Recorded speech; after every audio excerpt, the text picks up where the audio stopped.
il y a un adage qui dit que quand tu n'as pas l'argent, Ouais, il faut travailler avec l'argent des gens. Depuis que je suis petite, j'ai toujours essayé de gagner de l'argent. Toujours. ouais. Même si j'avais pas besoin en réalité, parce que honnêtement, j'ai grandi dans des très bonnes Est-ce qu'on conditions. peut dire que tu es né avec une cuillère d'argent dans la bouche? On m'a mis dans des bonnes conditions, mais ma mère elle m'a éduquée à la dure. Quand j'ai mon bac, je me dis oui, je vais faire finance. Première, deuxième année, je touche à l'audit en stage. Et je me dis, waouh, j'aime bien l'audit et tout. C'est challenging, on travaille beaucoup. Et là, je me dis, je vais faire une spé en audit. C'est pas la meilleure idée de ma vie. Ah bon? Je me suis lassée de Ouais. ce métier-là très vite. Ouais. Tu vois, tu as l'argent à la fin du mois, là. Mhm. Et puis, l'argent ne vient pas. Je dis, mais maman, je comprends pas, j'ai pas reçu l'argent. Elle me dit, mais je t'ai envoyé l'argent le mois dernier, non? Je lui dis, oui, mais elle me dit, donc tu es incapable de faire fructifier de l'argent. Pourquoi qu'on te donne de l'argent, au lieu de le faire fructifier, de le multiplier, toi, ça finit. Il y a un problème là, ma fille. Je ne savais pas qu'elle était en train de m'enseigner. Aujourd'hui, j'ai le plaisir d'accueillir une femme d'exception, Kétiane Carius, entrepreneure chevronnée, investisseuse et femme de conviction. Elle est à la tête de Corlink, une entreprise spécialisée dans les biens de haut standing et cofondatrice de Pulsar, un fonds d'investissement stratégique. Diplômée de Harvard Business School et de l'ESCP Europe, Kétiane allie expertise et vision pour impacter l'entrepreneuriat et l'investissement. Mais au-delà du monde des affaires, c'est une femme engagée. En 2014, elle fonde Petite Main Afrique, une ONG qui œuvre pour la nutrition et l'éducation des enfants en situation précaire. Chaque jour, des milliers d'écoliers en Côte d'Ivoire reçoivent un petit déjeuner grâce à cette initiative et des centaines d'orphelins ont accès à l'éducation. Son engagement lui a valu le prix du meilleur entrepreneur social en 2022. Mère de 6 enfants, épouse et femme de foi, elle porte une vision de la réussite qui va bien au-delà du succès matériel. Aujourd'hui, elle nous partage son parcours, ses défis et sa philosophie de vie. Vous êtes bien sûr là où il faut et ça démarre maintenant.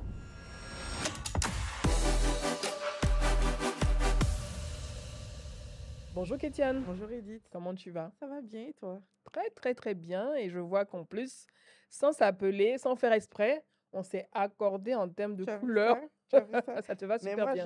j'ai un petit cadeau de mon petit dernier qui s'est bien accroché à mon bouton avant que je Ok, vienne, je vienne aujourd'hui. d'accord. Et elle a dit, maman, non, je veux pas que tu partes. Maman, Comme reste un d'habitude, peu. mais attends. Non, il parle pas encore, mais Ok, c'était en mode voilà. Donc c'est voilà. Il ça, a laissé en tout cas ça marque. sa marque ici aujourd'hui. Donc il Montrer est que avec nous.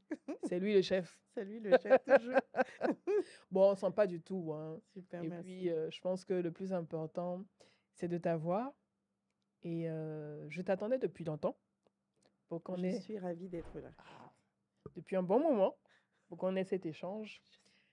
Et je t'ai présenté donc à l'entame de cet épisode, parler de tes différentes casquettes, déjà dans l'immobilier. Oui, Au-delà de l'immobilier, tu t'investis également dans, on va dire, l'entrepreneuriat social c'est ça. avec une autre structure Mhm. qui s'appelle Petite Main, C'est dont on ça. va parler plus tard dans D'accord. cet épisode. Ok. Mais principalement, c'est l'immobilier de standing Mhm. qui, je pense, va intéresser aussi mes très chers abonnés. Merci à vous d'être toujours présents, d'être toujours fidèles à ce podcast, des choses à dire. Et comme j'aime à le rappeler à chaque épisode, n'oubliez pas de vous abonner si ce n'est pas encore le cas et de cliquer sur la cloche de notification pour ne rater aucun des nouveaux épisodes. Merci encore d'être toujours actif également en dessous dans les commentaires, poser des questions, réagissez et tout ça. Merci d'être une communauté fidèle et je vous apprécie énormément pour ça. Je reviens à ma très chère Kétiane. Alors, tu es dans l'immobilier de haut standing, on va dire même l'immobilier de luxe. Tu respires l'immobilier de luxe, ma très chère. Avec Pulsar, c'est vrai que j'ai parlé de Pulsar, mais il y a également Corlink. Donc, déjà, on parle d'immobilier de haut standing, immobilier de luxe. Le mot luxe, forcément, ramène donc à des prix conséquents, forcément. Mais toi, de ton œil d'expert et avec tes années d'expérience dans ce secteur où tu bâtis, comment tu définirais l'immobilier de haut standing en Côte d'Ivoire?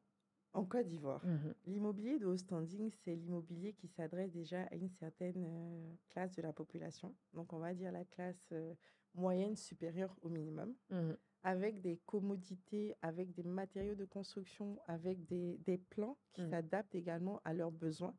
Donc, cette population-là, elle est vraiment à la recherche de biens dans des quartiers sécurs, de biens sécurisés, fluides, qui allient le confort à la modernité, à la sécurité également dans ce qu'on peut retrouver dans la maison.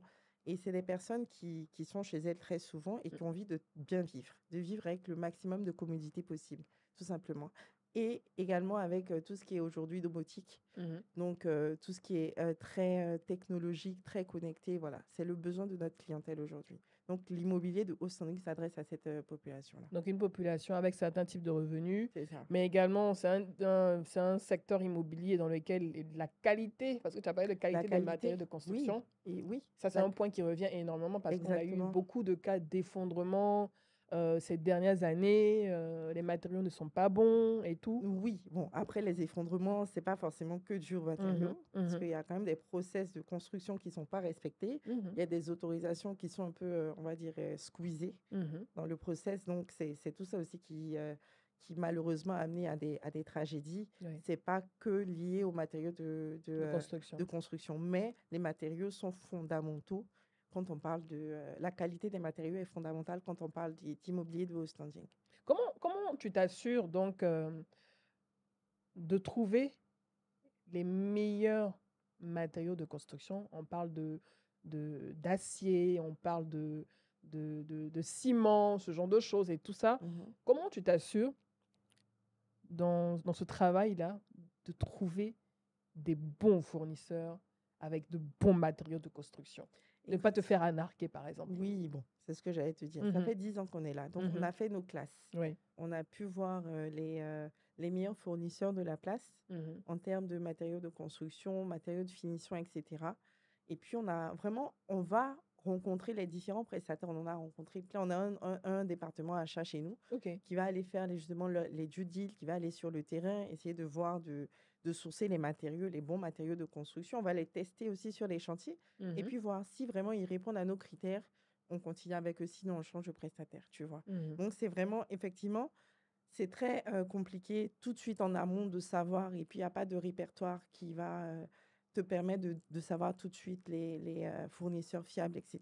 C'est Mais ça. c'est l'expérience qui fait la différence. Donc, vous avez vécu des moments difficiles d'abord au début, Ah quand oui, vous êtes lancé ah ben oui, dans c'est... l'immobilier.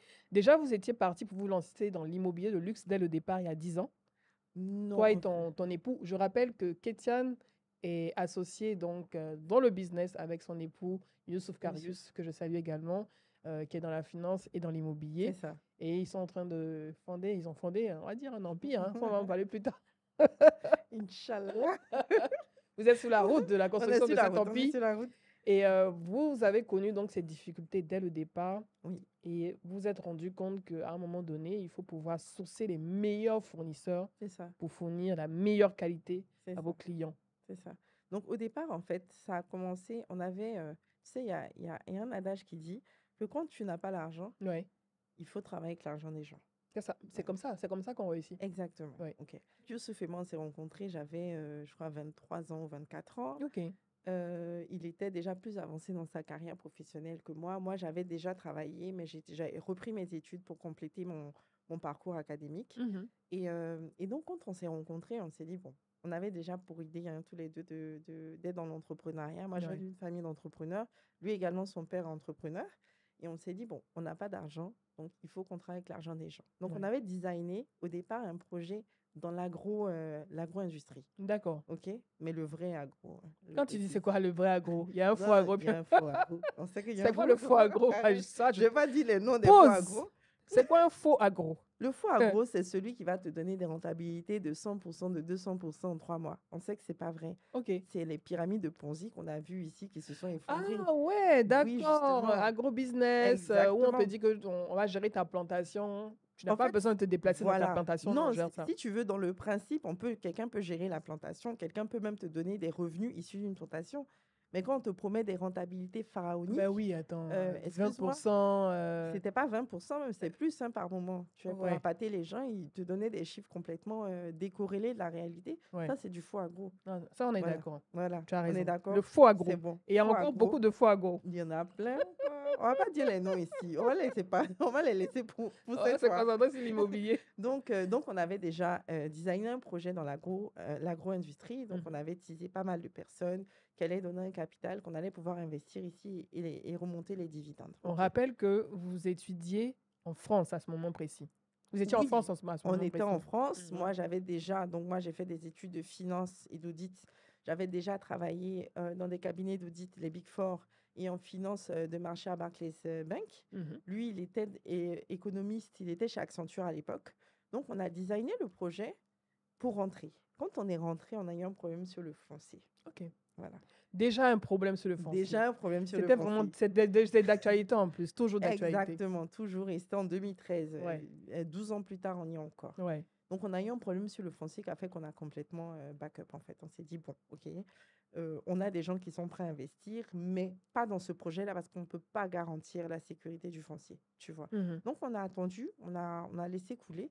Et puis, donc, moi, j'ai repris un emploi chez un broker, donc toujours dans les marchés financiers. Mhm. Et on était toujours en train de designer les projets jusqu'à ce qu'à un moment donné, on décide enfin que je me lance. Oui. Et là, je me suis lancée dans l'immobilier, on va dire de façon un peu par hasard. OK. Je m'explique. Mhm. Mon père est promoteur immobilier depuis 40 ans. J'ai Ok. grandi sur les chantiers. L'immobilier, pour moi, c'est facile. Tu es habitué à ça, ça coule de source. Ça coule de source. Je suis habituée à ça. Je le faisais gratuitement avant. J'aidais les gens à trouver des maisons, même en France. Mhm. C'est quelque chose qui me fait plaisir et je le faisais sans être payée. Ça ne me posait aucun problème. Ouais. Et là, quand j'étais chez le broker, j'étais enceinte OK. et mes grossesses sont compliquées. Et donc, ils m'ont dit gentiment, écoute, pendant le temps de ta grossesse, on va arrêter de te payer. Ah bon? Donc, fais ta Mais grossesse. ils n'ont pas le droit? Oui, mais on va pas leur faire un procès ici. C'est pas le but. Je comprends pourquoi ils l'ont dit. C'est pas légal, hein, Mais c'est je pas du tout comprends légal, je dans suis moi mon désolée. chemin pourquoi ils l'ont dit. Oui. Parce que je suis entrepreneur dans l'âme et c'est ce que je devais Oui, faire. toi, à ce moment précis, tu t'es Tu dit vois, que je c'était me suis dit, finalement une enfin, opportunité de exactement, je partir. l'ai pris comme ça en fait. Je Mais me sinon, suis c'est dit, pas waouh. normal. Si Non, on ne veut pas vous payer que vous êtes enceinte, allez porter non, plainte. c'est pas. Mhm. Edith, Voilà. c'est pas normal. Non, je Mhm. sais Yes. que c'est pas normal. Mhm. Mais honnêtement, et vraiment, j'ai eu cette petite voix qui m'a dit, laisse couler, c'est très bien. C'est Parce le que j'avais destin. pas eu le courage Mhm. de prendre la décision et Oui. j'étais bien dans mon petit confort de oui, bon, tu es salarié, mais ça me correspondait pas. Fondamentalement, ça me correspondait pas. La preuve, j'avais déjà commencé je gérais déjà un camion. J'avais déjà un camion à l'époque où j'étais chez le broker. Donc, Mhm. c'était vraiment pas mon délire. Mais bon, voilà, la sécurité de l'emploi et tout ça. Et donc là, quand ils m'ont dit ça, je dis, bon, écoute, je suis pas le genre de femme à rester à la maison couchée et puis Oui. le mari ramène tous les revenus et puis on fait rien. Je sais pas faire ça. Donc, naturellement, j'ai commencé à me demander qu'est-ce que je pouvais faire pour amener un peu d'argent avec mon état de grossesse qui me permettait pas d'être forcément au front tout le temps. C'est ça. Et là, bingo, la BAD arrive. OK. Génial. On est en quelle année? On était en 2014 ou 2015. Hein. Mhm. Fin 2014, je crois. Oui. à peu Ils près. reviennent parce que bon, ils reviennent après reviennent. la crise post-électorale Exact, et ils étaient tout en ça. Tunisie et là, ils reviennent. Mhm. Et il y a eu un problème d'organisation dans le housing. Donc, les staff, permanent staff, ils avaient le housing qui était plus ou moins là. Et puis, les consultants, ils n'avaient pas... Vraiment, ils étaient un peu laissés pour compte. Mhm. Donc là, le réseau, toujours le réseau. Oui. Les gens ont commencé à m'appeler. Oui, tu connais pas quelqu'un qui loue une maison ici Et là, bingo, j'ai sauté sur l'occasion. J'ai commencé à faire des mises en relation. J'allais moi-même, je trichais un peu, je me levais, j'allais voir un peu les biens. Je Mhm. regardais est-ce que ça correspondait un peu à ce qu'ils voulaient, etc. Je me mettais en relation et puis je gagnais plus d'argent en faisant ça Qu'en travaillant à la en BAD. travaillant. Non, Mhm. chez le broker. Chez le broker. Tu vois, j'étais là, bon, écoute. Et ça me faisait énormément plaisir de le faire. Oui. Donc, on s'est dit, bon, écoute, ça ramène un peu de beurre dans les épinards, mais c'est Mhm. pas ça qui va nous faire construire un vrai truc. Donc, quand j'ai accouché, tout ça, j'ai commencé tout doucement à aller sur des plus gros deals. Ça, c'était la stratégie. C'est vraiment avec mon époux, on s'est dit, c'est une commission qui te rémunère. Donc, Mhm. plus la commission elle est grande, plus ton chiffre d'affaires sera important. Donc, Mhm. va sur les gros deals. J'ai Mhm. commencé à aller sur les gros deals de la place, Edith. C'est quoi les gros deals? C'était des deals de plusieurs milliards. C'est comme ça que j'ai commencé. Oui. Milliards, hein? Milliards. Question. Merci. Attends, hein. J'ai On senti peut les se milliards dans la saluer. main. Je t'ai pas dit que je les ai eus. Je les ai eus. Hein. J'ai J'ai dit, je dit, suis allée sur les tu es deals allé sur des deals de milliards. de Quand tu vas sur milliards. des deals de milliards, les De commissions, c'est milliards. pas du jeu. C'est pas du jeu. Mhm. Franchement, c'est pas du jeu. Il y a Mm. de gros deals comme ça qui existent, en tout cas qui existaient à l'époque. Là, je Ouais. suis plus trop sur ce segment-là. Mhm. Mais ça existait à l'époque. Je pense que ça existe toujours d'ailleurs. Et honnêtement, c'était pas mal. Donc, je vendais C'était des quoi la trucs. mise en relation pour C'était vendre? la mise en relation, toujours intermédiaire immobilier, Mhm. tu vois. Ouais. Donc, je vendais des gros terrains, des Ouais. terrains très, très bien Il y a situés. beaucoup de terrains comme ça, de milliards aux 2 plateaux, au C'était même plateau. pas mal, mais c'était C'était dans où des zones ça? encore plus Ah, huppées que UP. ça. Oui, Mhm. puis c'est zone 4. Beverly Hills, la zone C'est 4. zone 4, des Ouais. gros terrains, des hectares, tu vois. Donc, j'ai eu ces deals-là Ouais. par culot, pur culot, un pure audace. Vraiment, je suis quelqu'un, j'ai pas trop Comment froid tu aux as yeux. flairé ces deals en milliards comme Le ça? réseau, c'est franchement le réseau. La force du réseau. Non, encore une fois, comme ça, honnêtement, le premier deal là, d'ailleurs, c'est une de mes grandes sœurs, Mhm. que je salue d'ailleurs, Barakissa, merci, Bonjour la qui grande me sœur. dit, Mhm. on passe, elle vient rendre visite, et puis elle me dit, toi là, tu es dans l'immobilier, non? Tu peux prendre un terrain Et puis elle me dit le prix, bon, je dis le montant, de 5 milliards. Comme ça. Comme ça, elle me lance ça comme ça. 5 Elle me milliards. dit, oui, il y a une société que je connais très bien qui est en Mhm. train de partir, qui va laisser le terrain. Mhm. Le deal n'est pas encore sur le marché, donc je te donne l'info. Débrouille-toi avec ça. Elle me dit le nom de la société. Et là, je commence, Edith, à faire des pieds et des mains pour avoir les numéros de la direction. J'appelle, on me raccroche au nez. Mais vous prenez pour qui? Mais qui êtes-vous? Je dis, Seigneur, Vous pensez que vous allez venir comme vous ça êtes sur un venus comme deal de ça? 5 Hein? milliards? On Vous est êtes qui? on est des marchands de tapis? Je dis, ok. D'accord. Et je sais que je peux le vendre. Et j'avais déjà teasé des acheteurs. Réseau toujours. Oui. J'appelle, oui, j'ai un terrain qui est très bien situé, En fait, tu avais etc. déjà commencé à bluffer tes acheteurs en leur disant, moi, j'ai un bien de 5 Oui, milliards en en fait, j'avais vente. déjà commencé à teaser C'est et ça, j'avais voir un eu peu leur déjà réaction. Oui, et j'en avais déjà eu, voilà, des gros industriels Oui, qui étaient déjà très intéressés. C'était vraiment, le terrain, il était vraiment très bien situé. C'était une pépite, oui. tu vois. Mhm. Donc, j'ai tout fait. J'ai eu un rendez-vous avec la direction générale. Mhm. Quand j'ai eu la direction générale, je suis allée devant eux avec mon mandat. Je dis, vous signez le mandat, je fais la mise en relation, vendez votre terrain. Juste la mise en relation. Tu avais l'acheteur. J'avais l'acheteur. Ils m'ont dit, écoutez, ok, madame. Ils ont accepté le pourcentage que tu as mis dans le bien mandat. sûr, C'était combien le pourcentage? j'ai eu 8%. 8%! Salut-moi encore. J'ai mis 8%. 8% J'ai mis de 5 8%. milliards. J'étais jeune à l'époque. T'étais jeune. Tu avais quel âge? Je devais 25? avoir non, peut-être 26 ans. 26, 27 ans. Ah ouais. Ouais. Et donc, et là, justement, c'est une anecdote d'ailleurs, je vais la faire courte. Mais donc, quand je fais la mise en relation, Mhm. non. Donc, je vais voir l'acheteur pour dire, écoute, oui, l'acheteur pour lui dire, écoute, j'ai le mandat, donc maintenant, Ouais. je peux te faire rencontrer le vendeur et tout. Il me dit, ouais, non, en fait. Non! Non, mais en fait, oui, bon, est-ce En que je peux pas fait, payer quoi? 2000? J'ai dit quoi? Je te jure. Non, non, franchement, j'ai fait mes classes. Ça m'a montré à quel point il y a des gens qui sont pas fiables sur le Mais des marché. Je te malhonnêtes. promets. Mais Et comment, donc, me comment tu voilà reviens maintenant. vers l'entreprise? Mais c'est ça, donc j'ai commencé, raison encore une fois, à appeler tout le Mhm. monde pour dire, écoute, j'ai ça à vendre, j'ai ça à vendre, j'ai ça à vendre. Moi, j'ai vraiment appris à la dure, Oui, tout de oui. suite. On m'a jeté dans Ah, le c'est je me suis dit, brutal. mais ma crédibilité, j'ai ça à vendre, j'ai ça à vendre. Et il y a quelqu'un qui m'a dit, oui, j'ai quelqu'un qui cherche écoute bien, 2000 ou 3000 mètres carrés au plateau. Mhm. Donc, je les ai rencontrés à l'Ivoire et tout, c'est un groupe international. Mhm.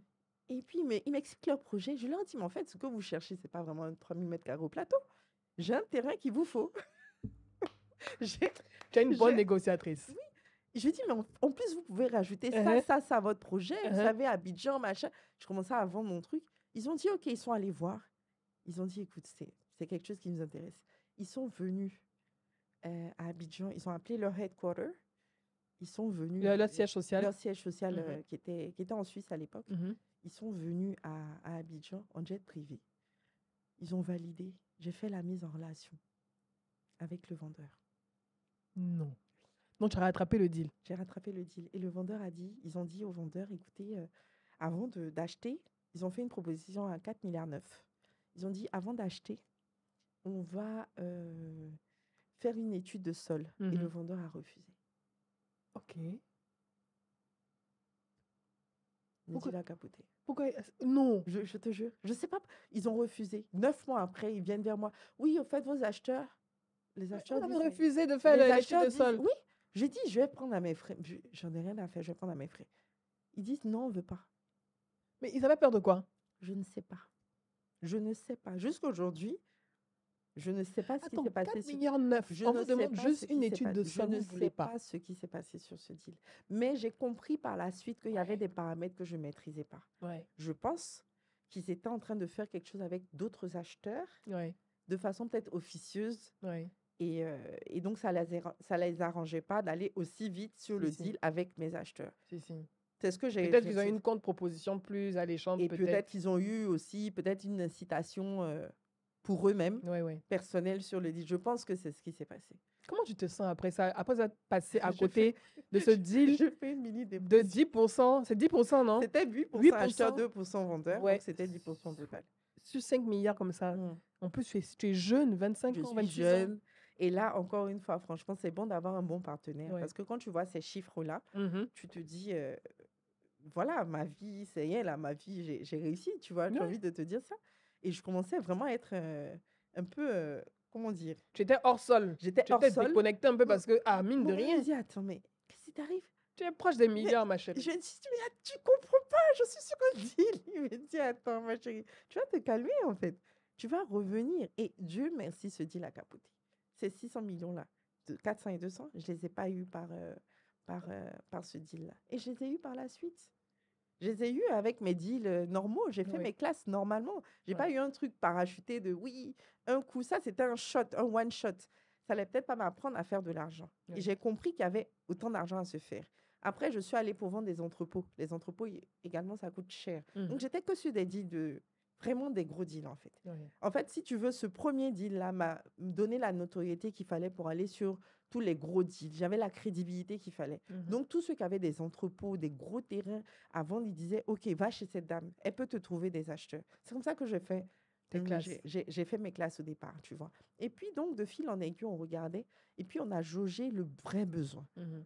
Le besoin dans l'immobilier en Côte d'Ivoire. On avait besoin de maisons toutes faites. On n'a pas besoin de passer par le problème de sécurité foncière, Oui. par le ACD. problème par l'ACD, le problème de conception de ces projets, le problème de réalisation de ces projets et de commercialisation. Donc, on s'est dit, écoute, on a ce besoin-là sur le terrain, donc on va essayer de proposer cette offre-là. On a proposé l'offre en proof of concept. On a commencé avec quelques maisons juste pour voir comment le marché allait réagir. Le marché a très bien réagi. À ce moment-là, on est reparti vers l'idée de faire un fonds d'investissement avec donc ce qu'on avait commencé avec nos différents... À l'époque, en à l'époque, France, avec des personnes que vous connaissiez, des amis et tout ça. exactement. Donc là, comme le réseau était encore plus grand, on a attisé d'autres personnes et puis on a fait le fonds d'investissement qui donc lève les fonds pour réaliser des projets immobiliers sur le marché ivoirien. Et Voilà. faciliter la vie de vos clients. Enfin, C'est-à-dire, en réalité, on ne va c'est pas ça. se taper le oui, je vais chercher un terrain où je n'ai pas la sécurité Non, d'avoir un non. ACD sur Exactement. lequel il n'y a pas quelqu'un d'autre déjà qui a un autre ACD Exactement. ou bien un demi-ACD. Oui, exactement. Exactement. On ne va pas se taper ensuite la conception, trouver les matériaux, l'entrepreneur, l'architecte. voilà, le tout. délai de construction, le financement, Oui. tout ça, tu ne t'en charges pas. On se charge de tout. Nous, on te fournit une maison qui est bien conçue selon les normes. Tu as un permis de construire, tu as un titre de propriété définitif, tu as tout ce qu'il faut. Je dis vraiment, il faut juste que tu rentres dans la maison avec tes valises. C'est tout. C'est tout. Donc, comment on dit, on vous donne l'argent. Voici le projet qu'on veut. Avec ta famille, viens habiter avec ta famille. Ouais. Et donc, on ne travaillait pas pour les gens. On ne travaille pas pour les gens. C'est-à-dire que la personne, le particulier, ne peut pas venir nous dire construire notre maison. Non. On lève les fonds avec Pulsar et on exécute les projets du fonds. Donc, avec le fonds, on va se dire, OK, si on va dans tel type de quartier, sur tel type de bien qu'on achète à tel montant, on construit à tel montant, on revend à tel montant, ça vous fait telle rentabilité, OK, vous y allez, parce qu'on a des partenaires dans le fonds. On n'est pas que tous les deux. On n'est pas tous les deux seuls. Non, on a des partenaires dans le fonds qui nous ont bien aidés également à lever des fonds, à avoir d'autres investisseurs vraiment qui gèrent vraiment avec nous, tu vois. Donc, c'est avec ceux-là qu'on travaille. Et nous, notre rôle, non, Corelink, la société de construction, c'est vraiment de mettre en exécution tous les projets du fonds. C'est le bras armé de Pulsar et puis de commercialiser ces projets-là. Voilà. D'une certaine manière, vous ne dépendez pas des banques, en fait. On pas va du dire d'une tout. certaine manière parce que toi et ton époux, vous avez donc votre fonds d'investissement dans lequel il y a des partenaires que vous avez trouvés qui investissent. Et puis, le fonds d'investissement, on regarde les projets que Corelink, donc, que Exactement. tu proposes C'est ça. et tout. Et ils disent, OK, on va aller sur tel projet, tel Exactement. projet. Bon, on lève les fonds, on donne l'argent à Exactement. Corelink À Corelink, et puis Corelink Corelink exécute. exécute. Voilà. Donc, nous, Corelink n'est pas propriétaire des projets. Ce sont Mhm. les personnes, nos partenaires et tout, et nous. Enfin, on a une partie, Mhm. on a un actionnariat également dans le fonds, hein, c'est eux qui sont les propriétaires du fonds, en fait. Donc, nous, on exécute les projets. Et Voilà. c'est comme ça que l'argent vient à Corelink et Ouais. retourne également au fonds d'investissement. Exactement. C'est un cercle vertueux Exactement. du business. Exactement. Et les gens ici ont des biens qui sont bien conçus Ouais. selon des normes internationales. C'est vraiment des maisons tout confort, fluides. Nous, nos maisons sont conçues avec beaucoup de lumière, Ça fait beaucoup rêver, hein? d'air. Mhm. Non, mais c'est vraiment, moi-même, honnêtement, moi-même, en fait, on conçoit des maisons dans lesquelles on souhaite vivre. Ouais. C'est ça le secret, tu Ouais. vois. Donc, moi, en tant que maman de 6, je vais concevoir Elle toujours a des 6 maisons. enfants. On va parler après. Mhm. Je vais toujours concevoir des maisons où les enfants sont en sécurité. Par exemple, quand on va faire une piscine, on va faire une piscine qui est entourée par Des soit protections. qui est bien protégée. On va même proposer des alarmes à nos clients. OK. Tu vois, on va mettre des barbelés. On va pouvoir fermer la maison.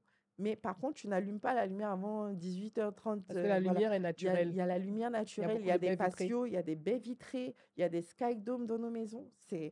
Et puis, tu as des Bluetooth dans le plafond pour ta musique.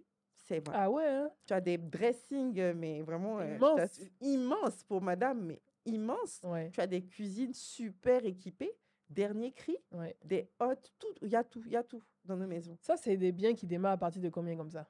Bon, au départ, on était sur 180-200 millions. Mhm. Mais le foncier, Ça, les c'est prix du foncier, 180-200 millions au départ. C'était quoi? C'est départ, combien de mètres carrés comme ça? c'est des villas sur 350, OK. 400 mètres carrés. Ouais, OK? c'est bon. Et là, on est sur beaucoup plus. Plus grand. On est allé, nos dernières maisons sont à 450 OK. parce qu'on a changé de quartier également dans des zones luxe où le luxe se prête. Et donc, le foncier coûte extrêmement cher. Où le luxe se prête à Abidjan? Dans quel Tu quartier? vas aller à Beverly Hills, par exemple. À Beverly Hills. Mhm. Beverly Hills, tu vois, Ouais. dans certaines zones de zone 4. Mais nous, on est vraiment du côté du pont, du Troisième côté pont. voilà, OK. du côté de Beverly Hills. Beverly plutôt. Hills. Mhm. Voilà. Tu vas aller là-bas, Riviera 4, ça s'y prête. Il y a Ouais. des zones vraiment magnifiques. Ouais. On nous fait du pied pour Bingerville et tout, mais on Ouais, a un je peu de voulais te mal demander encore. pour Bingerville. On a un peu, il y a des, oui, il y a des zones de Bingerville, mais on a un peu de mal à concevoir le luxe comme on le conçoit à Bingerville, tu vois. Ouais. C'est pas, on n'y est pas encore. C'est quoi? selon C'est nous. l'accessibilité de la zone C'est pour l'instant? exactement Ouais, ça. parce que tu C'est vas avoir l'accessibilité. un bien de luxe à Tu Bingerville, vas mais pour mettre sortir, une heure, ouais. voilà, une heure pour entrer chez toi, afin de te taper des bouchons pendant une heure. Déjà, voilà. Mais il faut construire ce pont entre Bingerville et Koumassi ou Port-Boué, ou bien Abata, Koumassi, Port-Boué, parce que je pense que on aura beau, on fait des échangeurs, c'est bien, c'est super, mais finalement, c'est comme une bouteille, quoi. Une bouteille d'eau, à un moment donné, si tu n'essaies pas de percer en bas, mais l'eau va rester comme ça à l'intérieur, tu vois. Il faut pouvoir dégager, en fait. Donc, finalement, Non, non, c'est une je zone pense que qui a du qu'ils vont le faire. potentiel, mais bon. Exact, il y a du potentiel, surtout, en fait, tout ce qui est en bordure d'eau Ouais, a du oui, potentiel ben en oui. réalité, tu vois. Ouais. Mais je pense qu'ils vont le faire. Mm. Je pense qu'ils vont le faire bientôt. Parce qu'on a le plan directeur. Après cette route-là, je ne sais pas à quel Mm. moment elle va être faite, mais Mm. je pense que c'est prévu. Donc, vous vous concentrez pour l'instant donc, dans des zones comme Riviera 4, Ouais, certaines zones de zone 4 exactement. et tout Mais ça. on n'y est pas encore en zone 4, c'est plutôt Riviera 4, 2 plateaux. Et puis zone 4, on regarde, mais zone 4, c'est vraiment, il faut aller en hauteur. Oui, oui. Voilà, sinon, c'est pas rentable. Parce que tout est presque bâti en zone 4. Tout est presque. Et le foncier coûte extrêmement cher là-bas également. C'est tu vois. combien en moyenne de mètres carrés Ça 100 peut 000? dépasser. Non, c'est plus? Quoi? En zone 4? Ouais. On est au million? Non! Non! Quoi? Mais 100 000, Attends, mais 100 000, c'est mon combien, cerveau non? n'arrive pas à capter. Non, ton Quoi? cerveau doit capter. 8 millions le mètre carré. Au Zone million, 4. au million. Au On est million. au million, oui. On est au Million, million. un million, million, le un mètre million, carré. ouais, Oui, le mètre oui, carré. bien sûr. 1 million. Bien sûr. Oui. Si, c'est pas un peu plus même. C'est pas une zone que je regarde vraiment. Oui, mais oui. c'est 1 million le mètre carré en zone 4. Oui. C'est ça que je vois beaucoup d'immeubles qui sont cassés, reconstruits, cassés, Bon, reconstruits. après, il y a autre chose derrière. Ouais, mais, bon, ça, mais bon, d'ailleurs, ouais. ouais. Oui, il y a autre chose derrière. C'est le bémol du secteur. Mais oui, forcément, d'activité c'est dans le lequel bémol on du est. secteur et je voulais en venir parce que c'est beaucoup de liquidité. Exactement. Bâtir dans le dur, c'est la sécurité aussi, d'une certaine manière, et tout. Et on a vu ces dernières années avec, par exemple, le GAFI, le groupement d'action financière, qui a des yeux sur la Côte d'Ivoire. La Côte d'Ivoire qui est dans la zone grise pour l'instant. On espère sortir de cette zone parce que, bon, du point de vue économique et en termes de confiance et de notation, c'est pas un très bon indicateur. Exactement. Malheureusement, il y a beaucoup de blanchiment aussi dans l'immobilier. Exactement. Et vous, en tant qu'acteur donc de ce secteur, surtout dans l'immobilier de haut standing qui intéresse énormément, comment vous arrivez à détecter que les clients qui vous approchent, les groupes ou les clients qui vous approchent, vous arrivez à faire ce qu'on appelle du due diligence, parce que c'est bien, l'argent c'est chic, hein. Mais bon, faire attention aussi à ces acheteurs, c'est important. Comment vous vérifiez en fait? Tu sais, déjà, la base, l'argent ne nous fait pas peur. Donc, on ne va pas aller derrière l'argent à tout prix, quitte à mettre de côté nos valeurs. Oui. Ce n'est pas du tout la politique de la maison. C'est pas du tout, Youssouf et moi, c'est pas du tout comme ça qu'on perçoit les choses, tu vois. Oui. Donc, si on a des doutes sur la provenance des fonds d'un de nos clients, on ne va pas aller avec lui. Ça nous est déjà arrivé? Bien sûr. Ça nous est déjà arrivé de refuser des clients, carrément, parce qu'on avait des doutes. Et on travaille, on s'entoure de personnes également qui peuvent faire les KYC. Oui. Notamment Explique les KYC, Know Your Customer, qui vont vraiment poser beaucoup de questions sur la provenance des fonds, qui est le client, quel type d'activité. Vraiment essayer d'avoir tous les documents nécessaires pour justifier que la provenance, elle est clean. On a des notaires, notamment une notaire avec laquelle on travaille depuis des années qui est excellente, qui est Maître Cassine Goran. Ok, Je Maître dis son Cassine nom Goran, ici. salut. Honnêtement, elle est très, très bien. Elle est très diligente, elle est très honnête, elle est fiable et elle va faire nos KYC. Mais nous, même si on sait, nous aussi on fait nos due deal de notre côté. Oui. Mais si on a un doute sur la provenance des fonds, on ne part pas avec le client. Ça passe aussi au-delà de la provenance des fonds, de la vérification des fonds, parce que je peux venir, je suis un acheteur, j'arrive, moi j'ai 3 milliards et vous avez tel programme immobilier, moi je veux que vous en fassiez 1 et 2 en plus. J'ai l'argent, je viens, j'ai 5 milliards comme ça et tout. Et tu fais quoi? Et vous allez me demander ce que je fais comme activité et tout ça. Vous allez vérifier. Bien sûr. Et au-delà de ça, est-ce que en termes d'attitude du client, il y a certains tics qui vous font réagir? On sait.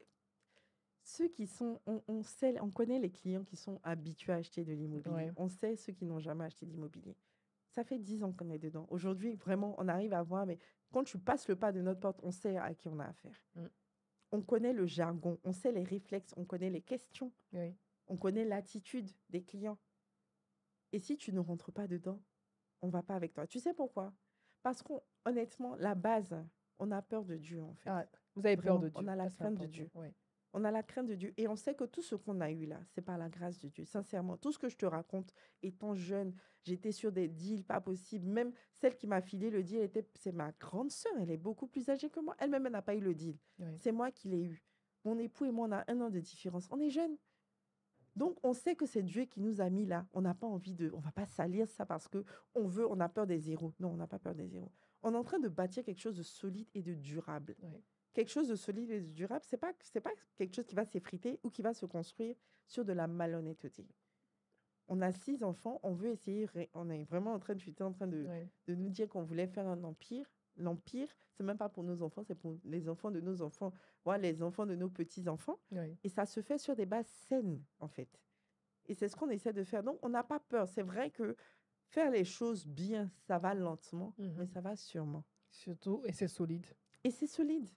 Est-ce que dans ce secteur, vous avez déjà eu affaire à des arnaques? Tu as parlé de notaire. Oh. En fait, ok, d'accord. Donc, on reprend. La bouteille, la gêne. Il faut appuyer le bouton de truc là pour que je suive. Ok. Ok. C'est bon. Est-ce que dans ce secteur, vous avez déjà eu affaire à des arnaques? Et pourquoi je dis arnaque? Tu as parlé de notaire de confiance.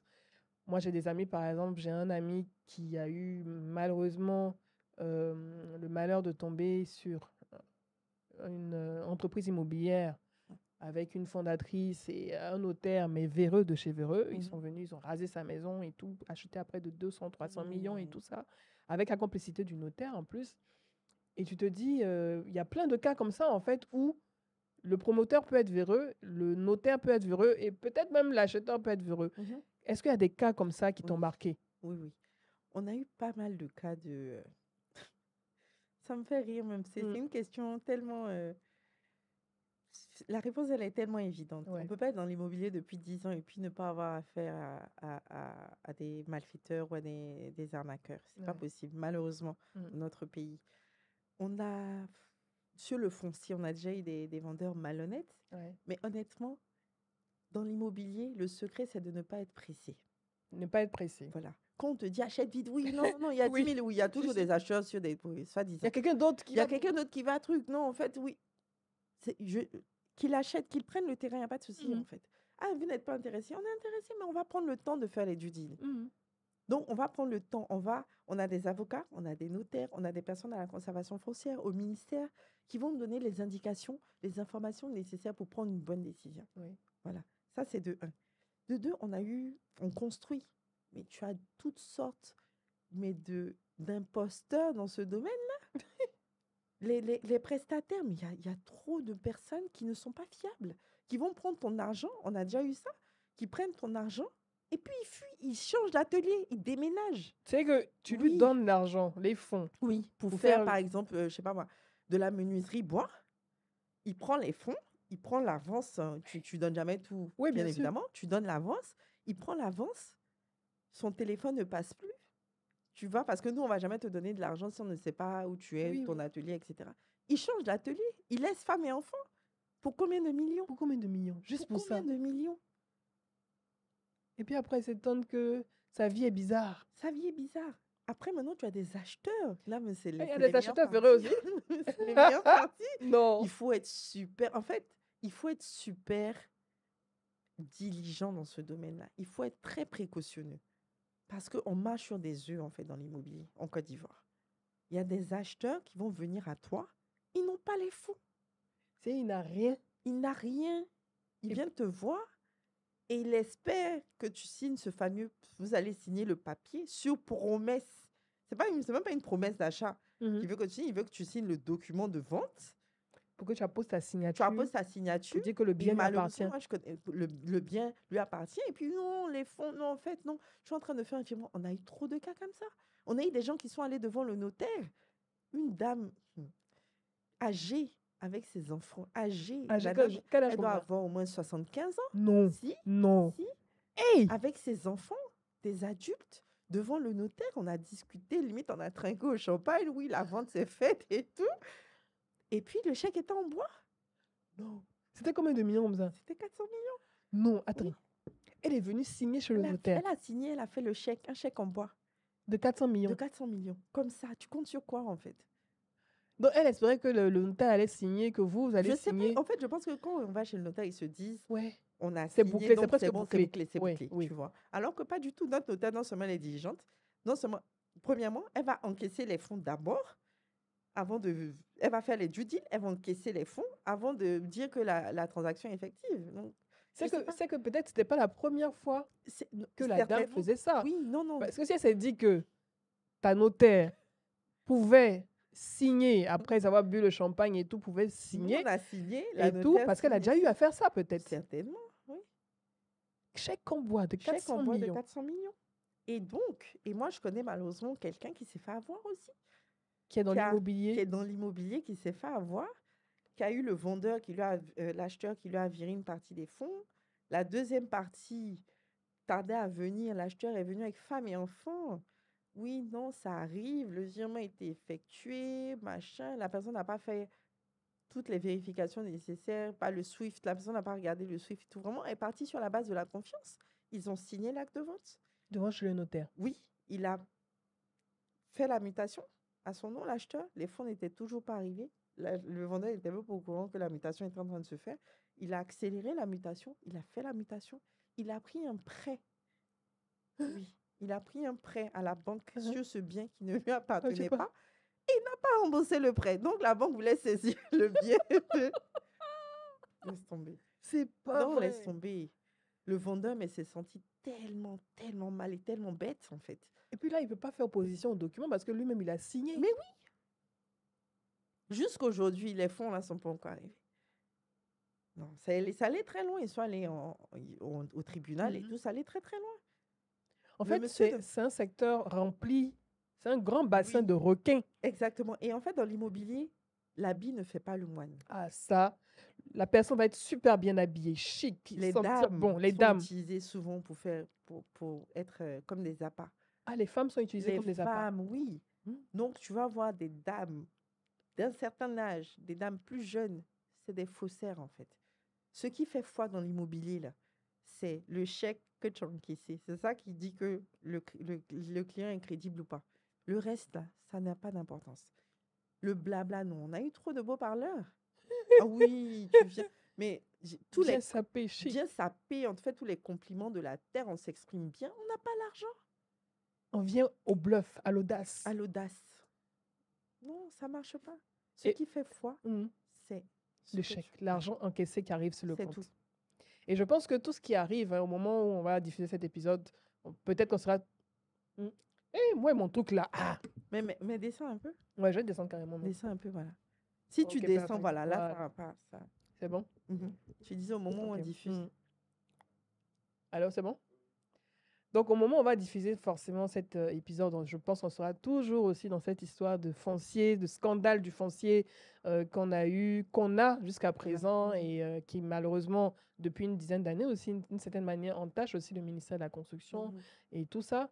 Quand tu regardes toutes ces personnes qui ont été flouées sur leurs biens, qui ont vu leurs biens, on va dire, détruits, leur terrain volé et tout, et tout, et tout. Quand tu regardes tout ça, est-ce que tu te dis, à un moment donné, qu'est-ce qu'il faut faire pour que ça s'arrête, en fait?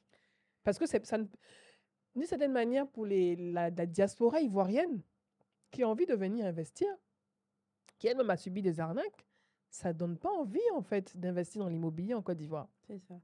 Écoute, c'est une question que les personnes du secteur, on se pose tout le temps. Ouais.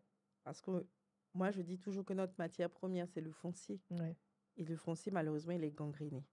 Il faut aller, nous, notre stratégie, c'est d'aller sur des terrains plus ou moins sûrs, des titres de propriété plus ou moins sûrs. Ouais. Par plus ou moins sûr, j'entends l'ACD définitif et encore le CPF. Oui, parce que Ou le tu peux avoir l'ACD Oui. et puis tu te rends compte que l'ACD que tu as eu, il y a quelqu'un d'autre qui a le même. Non, mais c'est vrai que là, il y a quelque chose à voir. Ouais. Il y a un document qui est plus sûr que l'ACD, selon moi, c'est le CMPF, le certificat de mutation de propriété foncière. Okay. C'est donc un CPF qui a déjà fait l'objet d'une transaction. Ça, c'est quand même dur d'avoir plusieurs CMPF sur un même bien. Okay. C'est quelque chose que je n'ai pas encore vu. Peut-être que c'est des cas qui sont arrivés, c'est des choses que je n'ai pas encore vues. Plusieurs ACD, j'en ai entendu parler, je ne suis pas tombée sur le cas. Plusieurs CMPF, j'en ai pas eu. Donc, nous, on va aller plutôt sur ce genre de deal-là. Maintenant, au niveau du ministère et tout, qui mettent de l'ordre. Ouais. Il y a vraiment des personnes qui gangrènent le système. Il y a eu déjà des fonctionnaires du ministère qui ont été, démis de leur fonction, saisis par la justice et tout ça. Je pense que ça demande aussi du courage. Ouais. Il faut taper du poing, en fait, pour mettre de l'ordre dans tout ça. Ouais. Et puis, on est en train de parler de la fameuse, de l'électronisation des titres fonciers, Oui, etc. la digitalisation. La digitalisation des titres fonciers. Peut-être que ça va aider. Peut-être, mais on n'y est pas encore. Hein. On en parle depuis au moins 2-3 ans. Ouais. Sinon un peu plus, on n'y est pas encore. Mais peut-être que ça mettra un peu d'ordre dans tout ça. Ouais. Mais nous, pour se prémunir de toutes sortes de risques, on va sur le titre le plus sécure. Après, ce titre-là coûte beaucoup plus cher. Le CMPF. Le CMPF, bien sûr. Un titre foncier, un CPF qui a fait l'objet d'une mutation, il est beaucoup plus cher qu'une attestation villageoise. Ok. Tu vois, ça va sur des terrains qui sont déjà sécures, dans des zones déjà bien développées. Voilà, c'est beaucoup plus, comment dire, c'est beaucoup plus sûr, mais c'est beaucoup plus cher. C'est en bout de ligne, en fait, en bout de chaîne. Tu vois ce que je veux dire? Comme on dit souvent, le moins cher coûte cher. Donc, moins cher, bien se protéger, oui, autant avoir ce mais type de document. tout le monde ne peut pas aller sur ce plus cher-là. Ouais. Par contre, moi, je dis toujours, celui qui sera le roi du pétrole dans l'immobilier en Côte d'Ivoire, c'est celui qui va réussir à détenir la clé de la sécurisation du foncier. Oui. Donc, celui qui va permettre aux personnes qui ont des attestations villageoises et autres documents pas définitifs d'obtenir leur titre foncier Mhm. définitif. Mhm. C'est celui-là qui est le maître du pétrole ici. Ouais. Mais ça demande une gymnastique administrative pas possible et c'est pas sûr. Il faut que tout le monde y participe aussi. Tout le Tous monde y les acteurs participe, tous les acteurs. aient de la bonne volonté. Exactement. Tu vois, au niveau du village, il faut que ce soit des gens fiables et Fiable. clean. C'est pas sûr. Alors qu'il y a beaucoup Il faut- comment on dit, de disputes familiales sur les terrains. Mais carrément, carrément. Le Les frère vendeurs. vend, la Mais sœur oui, vend mais oui, le même terrain. mais oui. Et même quand tu achètes un terrain qui vient d'une succession, il y a des choses à faire en amont. Tu peux pas juste aller acheter oui, je suis un héritier, je veux vendre. C'est pas comme ça du tout que ça se passe. Il faut que les gens soient un peu plus diligents aussi, en fait. C'est pas Ouais. parce que l'immobilier est accessible que c'est facile. Ouais. Il faut que les gens fassent leur devoir, en fait. Que tout le monde travaille dans Tout le monde travaille, l'acheteur travaille, le vendeur travaille. Sinon, vous allez vous faire avoir. Le terrain de 3,5 millions avec l'attestation villageoise, je n'ai pas dit de ne pas l'acheter, Mhm. mais soyez sûr Mhm. que ce sont les bonnes personnes qui vous Mhm. Allez voir dans le guide, allez vous faire accompagner de gens qui ont déjà fait ce genre de transaction-là, en fait. N'allez pas seul parce qu'on vous a dit c'est 3,5 millions ou moins cher coûte cher. C'est ça, une À ne pas vouloir opportunité. payer des gens qui connaissent, vous allez vous faire avoir. Il faut vous faire accompagner par des professionnels. Toujours. Toujours. Même pour ça, Ouais. faites-vous accompagner par des professionnels. Ou bien acheter une maison directement qui est déjà bâtie Oui, sur un terrain oui, et tout avec toutes les commodités. exactement. Tranquillement. Mais même là encore, Même faire là encore. attention. Oui, bien sûr, faire attention. Il y a des promotions qui sont faites détruites. C'était bâti. Il faut faire attention. Faites vos devoirs. Le promoteur qui vous vend, c'est qui? Il a déjà le... Due diligence. Oui, due deal. Même quand on va acheter une maison de 30 millions, on fait les due deal. On ne va pas comme ça, au hasard, dire oui, non, mon ami dit que non, non, non, non. Faites vos due deal. Renseignez-vous. Allez sur Google. Mhm. Ça aussi, c'est un Oui, truc oui, qu'on fait. Tu prends le nom du promoteur, tu Google procès ou tu Google plainte. Oui, tu vas C'est voir. très bien. Oui, tu vas voir ce qui va sortir. Il y a des promoteurs comme ça, leur nom, mais Il y a voilà. plein de processus comme Mais ça. plein de procès sur eux. Faites vos devoirs. Comme Kétiane l'a dit, vous n'êtes pas sûr, vous avez une promotion immobilière, on vous a proposé 30, 40. Allez-y sur Google pour chercher déjà même le Le promoteur, promoteur, la promotion immobilière, c'est s'il n'y a pas ça. de procès sur le promoteur. C'est pas tant est-ce qu'il est agréé ou est-ce qu'il n'est pas C'est ça. agréé. Mhm. C'est pas Tu tant peux ça. t'agréer et puis avoir plein de procès sur le dos. Exactement, c'est pas tant ça. Mhm. C'est va voir, est-ce qu'il a des plaintes, est-ce qu'il a des procès, est-ce qu'il a déjà livré quelque chose, Mhm. est-ce qu'il n'a rien livré, est-ce que quand il a livré, il était dans les délais, ou Ouais. est-ce qu'il a eu 10 ans de retard, parce qu'il y a des il y a des promotions qui ont 10 ans de retard, qui ont 8 ans de retard. Donc allez faire vos devoirs. L'immobilier est attrayant, mais c'est pas sécure. Qu'on se dise la vérité. Si tu ne fais pas ta part, ça ne sera pas sécure. En fait, c'est un couteau à double tranchant. Exactement. Alors que c'est la pierre, et c'est censé être sûr. Ouais. Mais sous nos cieux, ça ne l'est pas encore. Du jour au Après, lendemain, on peut honnêtement, venir. Ouais. je pense que les différentes parties quand même évoluent, ont pris conscience Mhm. du mal qu'il y avait dans le domaine, Ouais. honnêtement. Ils essaient de faire leur part. On n'y est pas encore, mais on évolue, c'est déjà pas mal. On espère en tout cas vivement que les choses vont aller dans le bon sens. Exactement. Comme tu l'as dit, qu'il y aurait une meilleure digitalisation et sécurisation Exactement. donc, du Et foncier. puis, ceux qui font du faux, Mhm. il faut Qui sévir. paye, Mais qui faut va en, sévir à un moment donné, en en fait. prison tout simplement. Voilà, Ouais. voilà. On ne peut pas avoir les mêmes noms qui circulent dans toujours les trucs de faux. C'est les mêmes personnes. Et on a l'impression qu'ils sont protégés. Justement, on a et tout. l'impression qu'ils sont Et ils protégés. continuent Ils d'agir. continuent d'agir. Ils continuent d'agir. Alors qu'il faut rassurer la population. Oui. Oui, il faut rassurer les gens. Ouais. Et puis, ça ne se fait pas de flouer des gens, en fait. Tu as l'impression que ça devient normal en fait. Oui. C'est ça qui est triste. Ça devient normal. Tu as un bien, tu as acheté un bien avec tes économies. Tu t'es dit, tu vas investir aussi dans le dur, dans l'immobilier et tout. Et puis du jour au lendemain, quelqu'un vient, il sort de nulle part pour dire que oui, c'est son terrain. Exactement. Oui, c'est sa maison Mhm. et tout. Et puis, tu as l'impression que tu es impuissant. Exactement. Malgré tous les documents dont tu disposes, Mhm. tu vas à la justice, Mhm. tu vas porter plainte et tout. Mais au tribunal, je n'ai pas le taux exact, Mhm. mais plus de 60% des affaires Ouais, concernent le le foncier. foncier, ouais. C'est compliqué quand même. C'est grave. C'est grave. Moi, je pense qu'il faut que les uns et les autres prennent leurs responsabilités. On espère en tout Il cas. faut cleaner ce secteur-là. Je suis Ouais. désolée. Et on peut le faire. Surtout pour la crédibilité aussi de de l'administration ivoirienne, Exactement. et puis même de l'environnement des affaires business en Oui, Côte tout à d'Ivoire. fait. Ça gangrène tout, en fait. Tout l'environnement business est gangréné par ça. Faut pas qu'on ait l'impression que c'est une histoire de... c'est la loi du plus fort. Parce qu'on a souvent l'impression que c'est le cas. Ouais. Mais Et au moins, aujourd'hui, ouais. grâce à des personnes comme toi, Mm. Edith, Mm.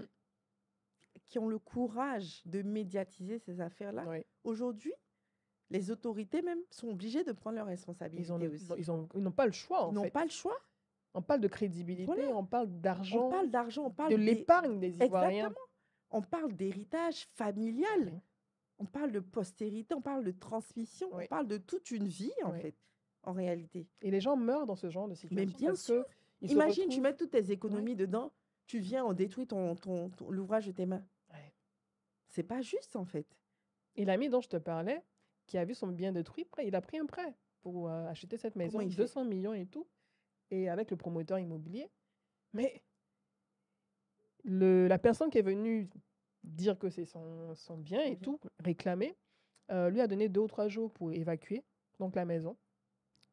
Et Avec il avec a un 3 document, enfants, avec un une document décision et de tout. justice. Je sais plus. En tout cas, qu'il avait les papiers du terrain, la CD et quoi, et que le promoteur immobilier n'était pas dans ses droits et tout ça, que lui, il est propriétaire du terrain. Et donc, lui, avec ses enfants, qui, malheureusement, pour la plupart, sont atteints de trisomie et Oh tout, là là. autistes et tout, il est venu, il a détruit le bien. Non, Donc, mais il a dû avec une trouver... décision ou pas? Parce que Ah ça oui, aussi, bon, je pense qu'il y avait une décision et tout ça, mais... il a détruit avec les policiers. Eh oui, il est venu avec la force. Et donc, ils ont dû trouver une autre maison en attendant et tout. Et donc, il est dans cette situation-là. Et j'espère, en tout cas, quand il verra cet épisode, j'espère que l'affaire ira plus loin parce que c'est depuis un moment à la justice. Ah, ça, la justice. Mais Et ça bouge pas. voilà, quoi. Donc, j'espère que les choses vont aller dans le bon sens et que l'immobilier en Côte d'Ivoire va vraiment nous rassurer. Parce que tu peux vivre dans ta maison et puis du jour au lendemain, on peut venir dire que cette maison appartient à quelqu'un d'autre, en fait. Donc, j'espère en tout cas. Et puis, il y a un truc aussi, nos parents, malheureusement, avant, il n'y avait pas autant de risques que maintenant. Oui. Et ils ne faisaient pas tout ce qu'il fallait du Ouais, je côté suis d'accord. administratif. Je suis tu pas vois. d'accord. Donc, ils n'avaient pas de documents de propriété, ils habitaient là d'accord. pendant des années. Mm. Et souvent, c'est bien on fait l'objet d'une vente Ouais. aussi, tu vois, sans forcément mettre au courant les membres de la famille. Ouais. Et ça aussi, c'est quelque chose de déplorable, en fait. Donc, Ça- prenons nos responsabilités et puis disons aux gens ce qu'on fait des biens réellement, tu vois. Ouais. Les biens familiaux, est-ce quelqu'un les a vendus ou pas? Parce que souvent, il y a eu des cas où les gens sont allés même sur les réseaux sociaux Ouais. et puis il s'avère que le patriarche avait vendu le bien, tu vois. Ouais. Donc, On ne c'est parle des pas à nos choses- enfants, on ne dit pas ce qu'on fait ou bien. Exactement. Ouais. On ne dit pas ce qu'on fait. On a vraiment très, très peur de dire ce qu'on fait ici, dans les cultures africaines. On a la culture du secret. Oui. J'espère que les choses en tout cas vont changer. Oui, surtout dans le domaine immobilier. Voilà. Là, on a parlé de ce secteur de l'immobilier de luxe, de haut standing, dans lequel toi et ton époux vous baignez depuis plus d'une dizaine d'années, dans lesquels vous prospérez également et tout. Tu as parlé de ton père. Oui. À un moment donné. Oui. Tu as parlé du fait que tu as baigné dedans depuis que tu es toute petite dans ce secteur. Et pourtant, tu as fait finance à l'université. Tu as étudié la finance pour devenir auditeur et tout ça. Pourquoi tu n'as pas tout de suite démarré des études en architecture ou ce genre de choses? Parce que je ne sais pas dessiner déjà. Ok, d'accord. Ça, c'est un point très important. C'est nécessaire en plus. C'est pas trop. C'est pas là où je suis le plus fort. Alors, j'ai grandi dans une famille, un modèle familial atypique. Ok. J'ai grandi dans une famille recomposée. Atypique pour avant, mais pour maintenant, malheureusement, aujourd'hui, il y en a pas. Mais le modèle familial de famille recomposée dans lequel j'ai évolué était un modèle sain, honnêtement. Et ça, je tiens à saluer mes parents pour ça. Donc, j'ai grandi, pas avec mon père biologique, mais avec celui que j'appelle mon papa. Ok. Donc, ton beau-père, normalement. Mon beau-père. Mais vraiment, je suis avec lui depuis que j'ai 2 ans. Donc, vraiment, c'est mon papa. J'ai beaucoup de mal à dire beau-père parce que je le vois vraiment pas comme ça. Voilà. Et lui, c'était un grand patron d'entreprise. Donc, c'était un cadre supérieur plus. Grand patron d'entreprise, donc employé avec la stabilité de l'emploi, etc. c'est dedans que j'ai grandi. Mhm. Ma mère était médecin, chirurgien dentiste. Ok. Et mon père travaillait énormément, donc elle a laissé son... Elle voulait, je pense elle-même aussi, Elle voulait devenir elle femme au voulait... foyer. Pas femme au foyer, on va dire femme au foyer, mais ma mère, c'est une femme guinéenne, Jula. Mhm. Ma mère, elle sait faire de l'argent. Ok. Tu vois, donc elle s'est jamais assise là, comme ça, à ne rien faire. Donc, même si elle était à la maison pour s'occuper de la famille, de Mhm. mon père et des enfants, elle était en train de... Elle investissait. Ma mère, elle prenait des cours de bourse Ouais. dans les années 99, voilà. Déjà? Oui, elle prenait des cours de bourse. Elle est investisseur en bourse depuis très longtemps. À la BRVM, À la là. BRVM Ah depuis ouais. très, très longtemps. Donc, je lui disais, je me souviens quand je rentrais des cours, je la voyais. Je dis, mais qu'est-ce que tu fais? Non, des cours de bourse. Je dis, mais de quoi tu Dans parles, en les années fait? Dans 80, les années ta 80. maman faisait des cours de bourse Oui, déjà. oui. Ouais. Elle faisait des cours de bourse déjà. Donc, Grande dame. oui, années 90. Elle faisait Mhm. des cours de bourse. Elle plante et elle construit. Ok. Ok. Et mon père biologique, mon père, c'est un baron de l'immobilier. Ok. C'est-à-dire que je ne sais pas combien de dizaines de milliers de maisons il a faites. Oui, oui. Il faisait vraiment de gros programmes immobiliers. Et moi, j'ai grandi sur les chantiers, Mhm. tu vois. Donc, j'ai eu ces deux modèles-là. Un modèle entrepreneurial pur, avec mon père qui dit toujours, on ne s'épanouit que dans sa propre entreprise. Ouais. Il a dit ça, mais depuis qu'on est petit jusqu'à aujourd'hui, mes 5 frères et sœurs du côté de mon père sont tous entrepreneurs. Et tous, on touche à la pierre. C'est moi qui en ai fait l'activité principale de... Voilà. Mhm. Mais sinon, tout le monde touche à la pierre chez moi. Tout le monde est entrepreneur, tu vois. Et puis, de l'autre côté, j'ai mon père que je vois aller au boulot.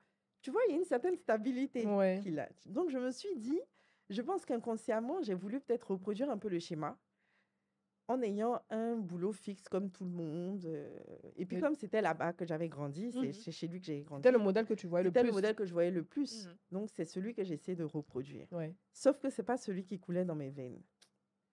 Je suis un entrepreneur. Depuis que je suis petite, j'ai toujours essayé de gagner de l'argent. Toujours. Ouais. Même si je n'avais pas besoin en réalité. Parce que honnêtement, j'ai grandi dans des très bonnes Est-ce qu'on conditions. peut dire que tu es né avec une cuillère d'argent dans la bouche? Argent, pas né, mais très vite, j'ai eu une cuillère d'argent. Mhm. Et on m'a mis dans des bonnes conditions, mais ma mère elle m'a éduquée à la dure. C'est ça, c'est vraiment, ma mère, elle me donnait pas beaucoup d'argent. Je me souviens même pas qu'elle me donnait de l'argent de poche. Mhm. Ma mère, quand tu vas lui demander de l'argent, elle va te regarder Parler, très parler. bizarrement. Elle parle pas, c'est Mhm. pire. Elle Ok. parlait pas, mais le regard qu'elle va te jeter, tu as Comment plus tu envie t'en vas? de... Tu vois, tu as envie de lui dire, c'est bon même, en fait, tu vois. Et c'est... Donc, tu vois, elle n'était pas en train de te donner de l'argent, te gâter. Ah non, ma mère, elle avait horreur de ça. Ouais. Donc, très vite, j'ai compris que si je voulais avoir mon argent, il fallait que je me débrouille. Alors que j'étais dans un confort de vie quand même, tu vois. Donc, c'était assez... J'avais quand même des choses assez paradoxales, tu vois. Mhm. Et donc, quand j'ai mon bac en France, naturellement, je me dis oui, je vais faire finance. Et mon père, il avait créé une banque à l'époque. Il est Ok. entrepreneur dans l'immobilier, mais aussi dans la finance. Mhm. Donc, il avait fait une banque. Donc, je savais que j'avais déjà un pied dans la finance. Pour moi, c'était naturel. Donc, je me suis dit, OK, tu te perfectionnes Mhm. de façon académique dedans. Et puis, tu travailles dedans, on va voir. Donc, Ouais. quoi. Et puis, première, deuxième année, je touche à l'audit en stage. Et je me dis, waouh, j'aime bien l'audit et tout. C'est challenging, on travaille beaucoup. Et là, je me dis, je vais faire une spé en audit. Une spécialisation en audit. Une Mhm. spécialisation en audit, c'était pas la meilleure idée de ma vie. Ah bon. Non. non, non, Tu as regretté? j'ai pas regretté, mais honnêtement, je me suis lassée de ce Ouais. métier-là très vite, en fait. Ouais. C'était pas, ça faisait pas appel à ma C'était créativité, pas à mon punch. stimulant. C'était pas stimulant. Je Ouais. suis une entrepreneur. Et jusqu'à ce que, donc, moi, donc, très vite, Dieu merci aussi à ma mère, vraiment, merci, merci, parce que en France, elle me donnait pas beaucoup d'argent, comme j'ai dit. Et donc, tu l'appelles pour dire, oui, j'ai besoin de ça. Elle va pas te répondre. Mhm. Et puis, un jour, j'étais... c'est une anecdote, hein. Un jour, tu vois, tu as l'argent à la fin du mois, là. Mhm. Et puis, l'argent ne vient pas. C'est ça. Et je l'appelle à reculons, parce que je sais qu'on va mal me parler, tout Mhm. ça. Je dis, mais maman, mais je comprends pas, j'ai pas reçu l'argent. Elle me dit, mais je t'ai envoyé l'argent le mois dernier, non? Je lui dis, oui, mais Tu n'as pas économisé c'était un pour peu? les pires. Elle me dit, donc, tu es incapable, tu es incapable de faire fructifier de l'argent. Ah ouais. Toi, quand on te donne de l'argent, au lieu de le faire fructifier, de le multiplier, toi, ça finit. Il y a un problème là, ma fille. Ah ouais. Je me suis dit, mais attends, C'était Tu ton vois, professeur de finance, ta mère. c'était mon professeur de finance. Je ne savais pas qu'elle était en train de m'enseigner.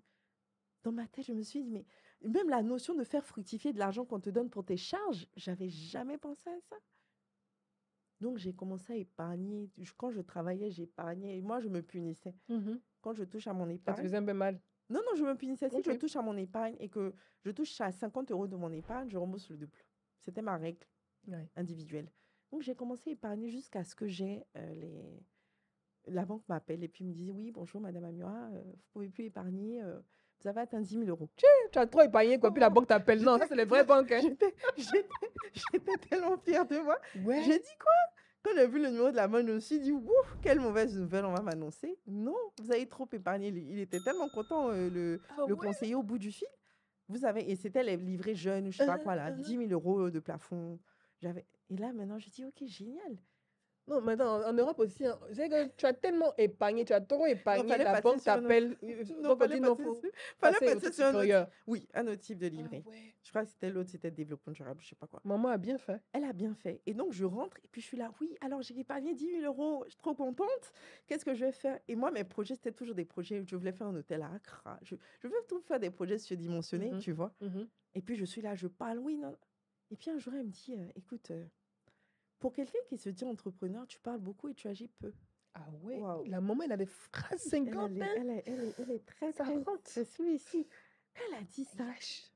C'est comme ça que j'ai cassé mon truc, mon épargne. Et puis, j'ai acheté mon premier camion. Ok.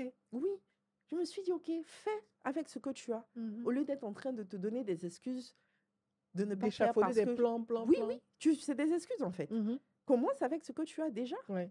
Et donc, c'est là que j'ai eu mon premier camion, donc qui faisait du transport de matières premières, Mhm, des plantations vers les usines. mhm. Et honnêtement, c'était une très belle expérience aussi, tu vois.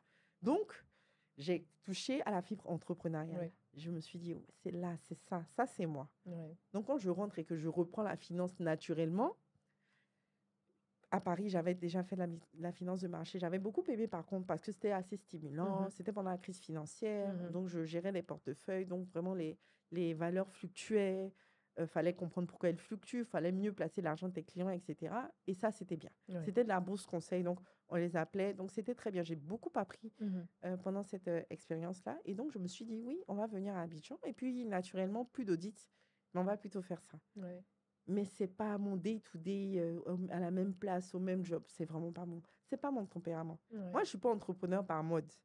C'est ce que tu es, en C'est fait. ce que je suis. C'est ce qu'on t'a transmis C'est ce dans qu'on tes m'a gènes. transmis, c'est ce que je suis, c'est ce qui est dans mes gènes. Tu me mets à un boulot, le même boulot tous les jours, tu me donnes la sécurité de l'emploi, je vais m'éteindre, Ouais. je vais m'ennuyer. Et aujourd'hui, tu t'épanouis dedans. Oui, c'est dur, mais c'est très dur, mais je m'épanouis. Mais c'est passionnant, parce que si c'était juste le train-train quotidien, Oui. tout est calme, tu allais te poser des questions. Moi, je dis toujours que l'entrepreneur, c'est un problem solver. C'est ça. Quelqu'un qui résout des problèmes. Il résout les problèmes que son produit et son service adressent. Ouais. Et il résout les problèmes de sa boîte, les problèmes du quotidien, tout le temps. Il n'y a pas 2 jours qui se ressemblent dans ma vie. Ouais. Tu as parlé de tes 2 pères. Mm. Si tu devais retenir, résumer de ce que tu retiens de ce que chacun t'a apporté, qu'est-ce que tu dirais? J'ai fait le grand sourire. Mm. J'ai eu beaucoup de chance, Edith. Mhm. Beaucoup de chance d'avoir eu 2 pères. Ouais. Aussi paradoxal que ça puisse paraître. Ça t'a pas déstabilisé? Pas du tout. Mm. J'ai eu un père, un papa au quotidien qui avait énormément de valeurs. Les valeurs du travail. Il était un très grand patron d'une des plus grosses boîtes de Côte d'Ivoire. Mais l'humilité dont il faisait preuve est juste incroyable en fait. Il parlait pas. Il parlait aux balayeurs comme il parlait à ses directeurs. Ouais. Il y avait pas, il manquait de respect à personne, même pas à nous les enfants. Ouais. Tu sais, les papas peuvent être des fois un Mm. peu brusques. Pas du tout. Il m'a montré l'amour, il m'a appris, il m'a aidé, il m'a mentoré, il m'a valorisé. Tu vois ce que je veux dire? Ouais. Il n'a jamais fait de différence avec ses enfants biologiques. Il m'a mis dans les meilleures conditions. Tout ce qu'il pouvait m'offrir de meilleur, mon père, il a essayé de le faire en tout Ouais. cas, tu vois. Mm. Et ça, vraiment, c'est ce que je retiens de lui. Ça fait 5 ans qu'il est décédé. Personnellement. Mais vraiment, c'est ce que je retiens de lui. Et de là où il est vraiment, je pense qu'il me voit. En tout cas, je prie toujours pour lui. mais qu'il retienne que je l'aime énormément. Et merci. C'est ça, en fait, tu vois. Et mon père, on s'entend Biologique. très bien. Mon Mhm. père biologique, on s'entend très, très, très bien. Mhm. Il dit toujours que je suis celle qui lui ressemble le plus côté caractère. Ouais. On est un peu nerveux tous les deux. Ah bon, j'ai nerveuse. Il paraît, il paraît. Et, euh, et par contre, il m'a transmis ses fibres entrepreneuriales. Là. Ouais, Et c'est quelqu'un qui ne lésine pas sur les conseils, ok. tu vois. Tu peux venir, n'importe quelle heure tu l'appelles pour des conseils. Il est là, il est prêt à te les donner. Il va te les donner. Et c'est un fin stratège. Il a une finesse d'analyse, c'est incroyable, tu vois. Donc, lui, franchement aussi, vraiment, j'ai beaucoup de chance. Tu vois que j'ai beaucoup de Ouais, chance, Edith, en énormément, oui, réalité. énormément. Tu as Oui, perdu un père qui t'a beaucoup appris, mais tu as oui, un père qui est toujours là, qui t'apprend exactement. toujours. Qui Ça, m'apprend toujours. c'est inestimable. C'est inestimable, Mhm. tu vois. Ouais. Et j'ai grandi avec, tu vois, j'aurais pu avoir tu vois, le truc le complexe peut-être ou la blessure d'avoir pas grandi avec le père biologique. Mais non, mon papa a tellement comblé tout ça. Il m'a comblé d'amour, mais de façon inestimable, en fait. Il a fait plus que nécessaire. Ouais. Il a aimé ma mère comme une reine et ma mère l'a aimé comme un roi. Ouais. C'est-à-dire que les 7 dernières années de vie, quand il était malade, parce il a fait un AVC et Mhm. il était paralysé de la tête aux pieds. Wow. Et ma mère s'est occupée de lui, mais avec tellement de patience et d'amour. On se demandait tous si elle avait conscience de l'état dans lequel il était, en fait. Et puis elle me dit, si chaque jour elle se levait, il était là, elle était contente parce que son mari est en vie. Ouais. C'était incroyable, avec l'amour, la patience, avec aussi l'espoir. Mais elle n'était pas dans un espoir genre, si tu ne marches pas, je ne vais pas m'en sortir, ou bien qu'est-ce qu'on va devenir. Non, elle prenait les choses comme elles venaient, avec de l'amour. Et ça, pour ça, honnêtement, je remercie Dieu tous les jours. Ouais. C'est pour ça que je fais tout ce que je fais, notamment Petite main. avec Petite Main, parce que j'ai eu beaucoup de chance. Dans mon histoire qui était compliquée, j'ai eu beaucoup de chance. Dieu a millimétré les choses. Il m'a donné le papa biologique qu'il fallait. Il m'a donné le papa qu'il fallait au quotidien. Il m'a donné la mère qu'il fallait. Qui est Dieu, voilà, Qui te forme. qui te forme, des fois, des fois, je pensais qu'il n'était pas sa fille. T'as été Dieu. Et puis, sa maman, elle est claire. Elle est moitié guinéenne, elle est claire. Et puis, moi, je suis bien foncée. Ouais, donc, ouais. des fois, je me dis, Est-ce que c'est ma maman? c'est une vraie, là, même, là.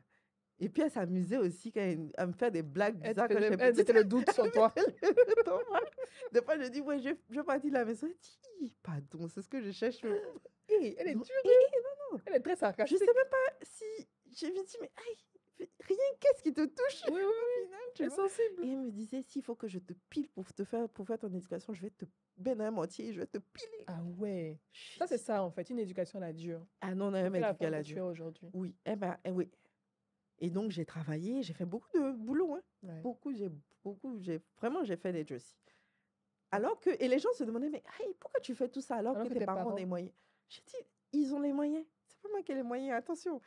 Et ça, je disais ça depuis petite. Ouais. Et ça, c'est ma mère, je pense, en tout cas, qui m'a inculqué ça. Je me souviens pas des mots qu'elle m'a dit pour que moi, je sorte cette phrase-là, mais c'est ce que je sortais par rapport à l'éducation qu'elle me tenait.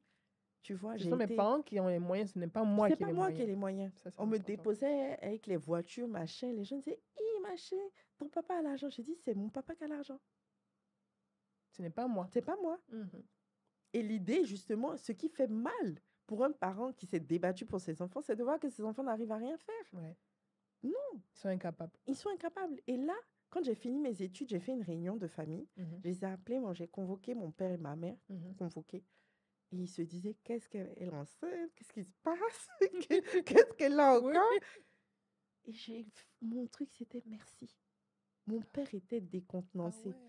Je dis merci d'avoir payé mes études parce que vous n'étiez pas obligé. Aujourd'hui, grâce à vous, je peux me débattre dans la vie, en fait. J'ai un sésame.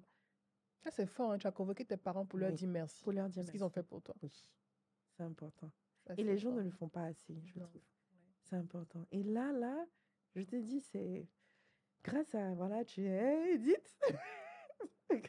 C'est toujours ce moment-là. Il y a un mouchoir, si tu veux, je peux te le donner. Ça ne coulera pas. Ça ne coulera pas. C'est une femme forte, je le sais. Très, très forte parce que tes parents t'ont éduquée comme il se doit. Forte, mais très vulnérable aussi. Oui, c'est ça les personnes fortes, en fait. Elles ont une carapace. C'est ça, exactement. Une carapace qu'elles ont forgée au fil des années, au fil des blessures, des difficultés et tout ça. Mais et en des fait, gourmets. des gourmets. Mais c'est ça qui les stimule. Non, mais c'est ça, tu Si as c'est raison. trop plat, Ça, non, on s'ennuie, on s'éteint. Moi, je trouve. Faut toujours exactement. rallumer cette flamme qui est en nous. Et honnêtement, ce monsieur-là, c'est bon. Il est décédé, tout le monde meurt, hein. Mhm. Mais quand je pense à lui, je souris tout le temps. Ouais. Parce que merci, quoi. Merci. Merci. Et aujourd'hui, il t'a donné cette Mm. fibre du partage aussi. Il t'a transmis cette fibre du Ah, partage. exactement. Tes deux pères t'ont transmis cette C'est fibre du ça. partage. Parce qu'au-delà de faire du business, et c'est ça un entrepreneur, au-delà de faire du business, de faire des millions chaque mois, de bâtir dans l'immobilier et tout, de gagner de l'argent, d'avoir un fonds d'investissement et de gérer sa famille avec ses 6 enfants et tout ça avec ton associé qui est ton époux. Mhm. Au-delà de ça, tu as décidé de transmettre et d'apporter un impact positif à la société. C'est ça. Et ça, c'est la dernière partie donc de l'épisode avec ce projet qui est une réalité depuis de nombreuses années qui s'appelle Petite Main. C'est ça. C'est quoi Petite Main? Petite Main Afrique, c'est une organisation qui change les vies à travers la nutrition et l'éducation des enfants. Oui. Donc, à dessein, on a décidé de focaliser nos efforts sur la base de la société, qui est les enfants, et sur des besoins de base, l'éducation, la nutrition. Donc, on leur offre l'opportunité d'avoir une éducation de qualité et d'avoir une nutrition tous les jours. Ok. Ils ont un repas tous les jours à l'école. Tous les jours à l'école. Donc, on a commencé d'abord parce qu'on était vraiment touchés. J'ai été très touchée par le problème de la faim dans le monde. C'était quand? À quelle période? Alors, ça vient encore d'une histoire de give back, parce que quand j'ai accouché mon fils en 2011, je me suis sentie encore très bénie. Moi, vraiment, je dis toujours merci à la vie, merci à Dieu, en fait, tu vois. Et cette fois-ci, j'ai posé une question très, très explicite. J'ai dit, Seigneur, j'ai eu un enfant, moi, Kétienne, j'avais 24 ans à l'époque, ou 25 ans. J'ai eu un enfant, l'enfant va bien, je vais bien. Les gens voyagés, sont venus voir le bébé. Vraiment, c'était un petit qui a eu, je ne sais pas combien de visites de plusieurs pays. J'ai dit, mais toi, là. Et là. Comme les rois mages. Les rois mages, c'est exactement ça, tu vois, qui viennent voir le petit prince. Et là, je me suis dit, Seigneur, mais c'est trop beau. Comment je peux te dire merci? Et j'ai entendu, fais les restos du cœur pour les enfants. Et je vivais à l'époque à Paris. Les restos du cœur, c'est un modèle, un système d'entraide colossal, avec des centaines de millions de repas distribués par an aux personnes vulnérables. Et du coup, c'est un projet qui était juste trop gros. Je me suis dit, mais comment? J'ai bien entendu, mais comment est-ce que je vais le mettre en place, tu vois? Et donc, quand on est rentré en 2013 et que je t'ai raconté tout ce qui s'est passé, l'année d'après, mon père me dit, oui, au fait, mon père biologique, oui, j'ai 200 orphelins cette année que j'aide et tout, mais il y en a encore sur la liste. Ça te dit pas d'aider les gens? Je lui ai dit, bingo. Donc, j'ai commencé par distribuer des repas à ces orphelins-là. 18 repas. Donc, de 18 repas, on est passé à 30, 50, 100.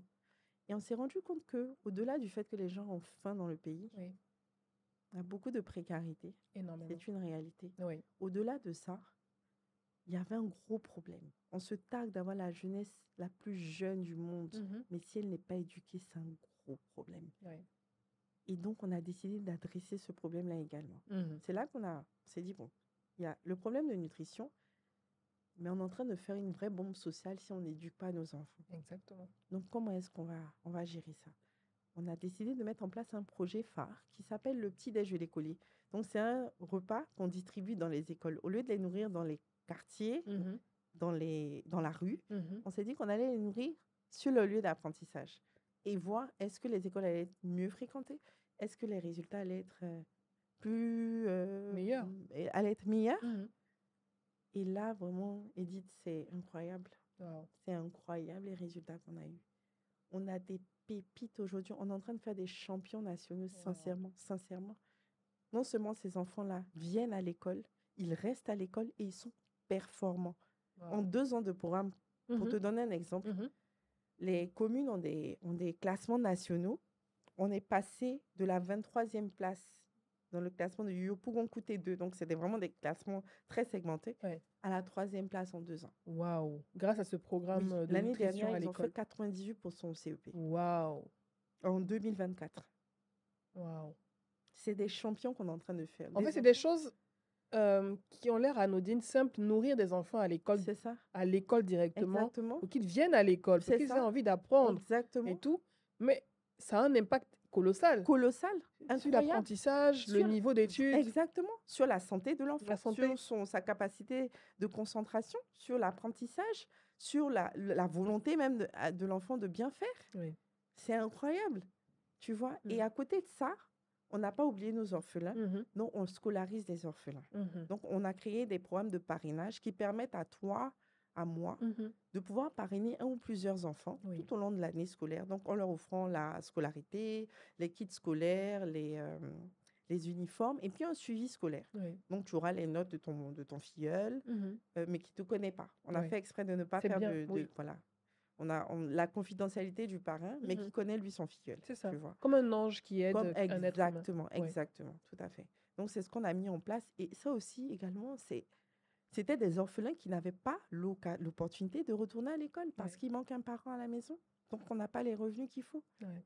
C'est une réalité. Ça déstabilise en fait la famille, Ça déstabilise la famille, l'éducation surtout de quand c'est le l'enfant. père dans notre Oui. société, quand c'est le père qui décède, Oui. c'est vraiment très, très, très difficile. Et donc, on a permis à ces enfants-là de retrouver les bancs de l'école. Ça, c'est très bien Et ça. là, récemment, dans nos enfants orphelins, on a des enfants de la rue Mhm. également. On a un enfant, j'adore cette histoire. Mohamed, que j'ai rencontré au Carrefour, qui lave les vitres. C'est les enfants qui nettoient Qui les lave vitres. les vitres là. Et souvent quand les chasse au. On les chasse. Ouais. Et puis moi, j'ai pris le temps de parler avec eux. Tu vois, je suis toujours intriguée par Mhm. l'histoire des gens. En fait. Je me dis, Ouais. mais comment un enfant qui a l'âge de mon fils, pourquoi il se retrouve dans la rue et tout, à nettoyer mes vitres pour Ouais. 100 francs, 200 enfin. Donc, je parlais avec lui et puis il m'a expliqué que son père est décédé. Et puis, ils ont été déguerpis par les dispositions Mhm. étatiques, là. Oui, oui. Donc, ils étaient sur un truc qui a été déguerpi. Et la mère n'a pas pu retrouver une maison. Ils dorment à la rue, tu vois. Ils dorment sur une natte, devant des quincailleries. Il y a un carrefour où il y a plein de quincailleries, là. Et donc, je dis, bon, écoute, il me dit, je veux retourner à l'école. Je dis, mais chaque fois que l'enfant me voit, je veux retourner à l'école, je veux retourner à l'école. Ils étaient deux. J'en parle aux gens autour de moi. Donc, ceux qui veulent être parrains, je dis, écoutez, il y a un truc, il y a les enfants de la rue aussi qu'on peut réinsérer dans le tissu académique. Oui. Tu vois, donc, Mm. comment est-ce qu'on fait? Et là, je tombe sur un des deux, au feu, qui est complètement drogué. Mhm. Mhm. Il est Wow. drogué. Il a les yeux rouges ce jour-là. Ça m'a vraiment fait mal, hein, Edith. Ouais. Il avait les yeux rouges, il parlait lentement. Je dis, mais qu'est-ce que tu as pris?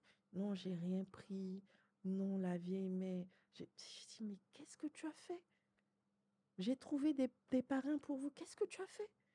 Oh, la vieille mère. Je dis, ok. Et je pars, et je reviens, et je tombe sur le premier. Et je lui dis, mais j'ai vu ton frère, qu'est-ce qui se passe? Il dit, ah, tanti, je te dis la vérité. Lui, il touche au truc là. Tanti, À la j'y drogue. touche pas à la drogue. Il dit au truc, il a même pas dit la Mhm. drogue, tu vois. Mhm. Il dit, moi, j'y touche pas, tanti, je veux reprendre l'école, c'est la rentrée. Tanti, on est en octobre. Je me suis garée. J'ai parlé aux jeunes là. On a 1000 enfants à l'école. Le proviseur nous a appelé, dit, il est le premier arrivé et le dernier parti. Ouais. Et en fait, sa mère avait une voisine ou une amie qui a accepté de l'héberger pendant l'année scolaire. La mère reste dans la rue. L'enfant est chez sa tante là, chez l'amie de sa mère. Et puis là, les bulletins sont sortis la semaine dernière. Il dit, premier trimestre que l'enfant a fait à l'école. Il est premier de sa classe. Wow. Il a 15,60 de moyenne. Wow. Il est premier de sa classe. Pour te dire à quel point ça change des vies. Cet enfant n'est plus à la rue. Ouais. Il a la chance de reprendre, d'avoir les outils pour sa vie, en fait. En fait, l'entraide Tu vois? sociale de ceux qui peuvent aider dans notre société, les plus vulnérables, C'est ça. les enfants Tout à surtout. fait. Parce que comme tu dis, c'est une bombe sociale. Oui. Des enfants comme ça qui sont dans la rue, qui nettoient les vides, qui vivent dans la rue avec leurs parents, qui Exactement. peut-être qui ont perdu leurs biens et Mhm. tout. Mais en fait, ils ne demandent qu'à retourner à l'école, C'est ça. à être accompagnés, Tout à soutenus fait. par des anges Tout à fait. qui payent leur scolarité tout au long de Exactement. l'année. Donc là, on a ouvert un département pour les enfants de la rue. Mhm. Leur besoin, c'est quoi? On veut retourner à l'école. Mhm. Ils ont besoin aussi de temps en temps de chaussures, C'est de ça, machins, habits et enfin tout ça. d'habits, de vêtements décents. Mhm. Et la troisième chose, ils veulent une formation Oui. pour pouvoir se réinsérer. Pratique pour se réinsérer. Pratique pour s'insérer dans le tissu tissu. professionnel, tu vois. Mhm. Donc, c'est ce qu'on est en train de... Là, très, très bientôt, on va lancer une campagne. parce que les gens nous demandent comment aider, etc. Mhm. Au lieu de le faire de façon éparse, on propose aux gens de le faire dans un truc qui est structuré. On va pouvoir mesurer les impacts de ça C'est ça. via ce que Petite Main Afrique. Et Est-ce c'est que... dans cette même Ouais, ouais. lignée-là qu'on travaille maintenant avec les corporates. On Ok, les travaille entreprises. les entreprises. Mhm. Donc, dans le volet RSE, ils ont toujours un volet RSE où tu as l'environnement, tu as la gouvernance et la communauté. L'impact sur la communauté, c'est là que Petite Main intervient. Oui. On est partenaire de mise en œuvre de la stratégie RSE des entreprises. Mhm. Ça veut dire que tu définis ta stratégie RSE. On peut t'aider même à la définir. Mhm. On définit ensemble les indicateurs de performance et nous, on met en pratique ce que toi, tu veux voir, tu veux avoir comme impact sur la communauté. Et puis, on ça. te mesure ça et on te ramène des rapports d'impact, des rapports de durabilité. Donc, aujourd'hui, on travaille avec des corporates, mais vraiment, c'est... Et puis, j'en profite là. Oui, la CGCI, le Exactement, patronat, j'en ivoirien. profite vraiment pour faire un appel. On a de très bons résultats avec les entreprises avec lesquelles on travaille aujourd'hui, mais on a besoin de plus d'entreprises pour faire plus de choses. Oui. Là, aujourd'hui, on est concentré sur les grandes villes, mais le besoin, il est en milieu À l'intérieur rural. du pays, Oui, surtout. oui, bien Les sûr, enfants là-bas ont exactement. besoin de ça. Exactement. Et on a besoin de corporate pour aller là-bas Oui, ensemble. oui, Et c'est nous qui sommes sur le terrain, mais c'est eux qui ont l'impact, en fait. oui. Tu vois. Donc, vraiment, les entreprises du patronat, la CGCI, sont appelées à avoir... on va les contacter, hein, de toute façon, mais sachez ce qu'on fait pour les enfants, pour la communauté. C'est un impact qui est durable et c'est sur les enfants. Exactement. On est tous concernés. Oui. Tous, en Parce réalité. que de la même manière que cet enfant-là, il est dans la rue, s'il n'est pas accompagné, il peut devenir un danger pour la société. Tu sais, ça me fait sourire ce que tu dis. Mhm. Pourquoi? J'ai fait un sondage il y a quelques jours sur Internet. J'ai mis une de mes... Voilà, j'ai fait une vidéo de sensibilisation sur la cause des enfants de la rue, sur les réseaux sociaux. Donc, je disais, voilà, un enfant de la rue, voilà ce qu'il y amène, etc. Et puis, j'ai teasé les gens. J'ai dit, oui, est-ce que vous êtes concernés par la cause des enfants de la rue? Mhm. Et puis, j'ai mis, oui, je suis concernée. Non, chacun ses problèmes.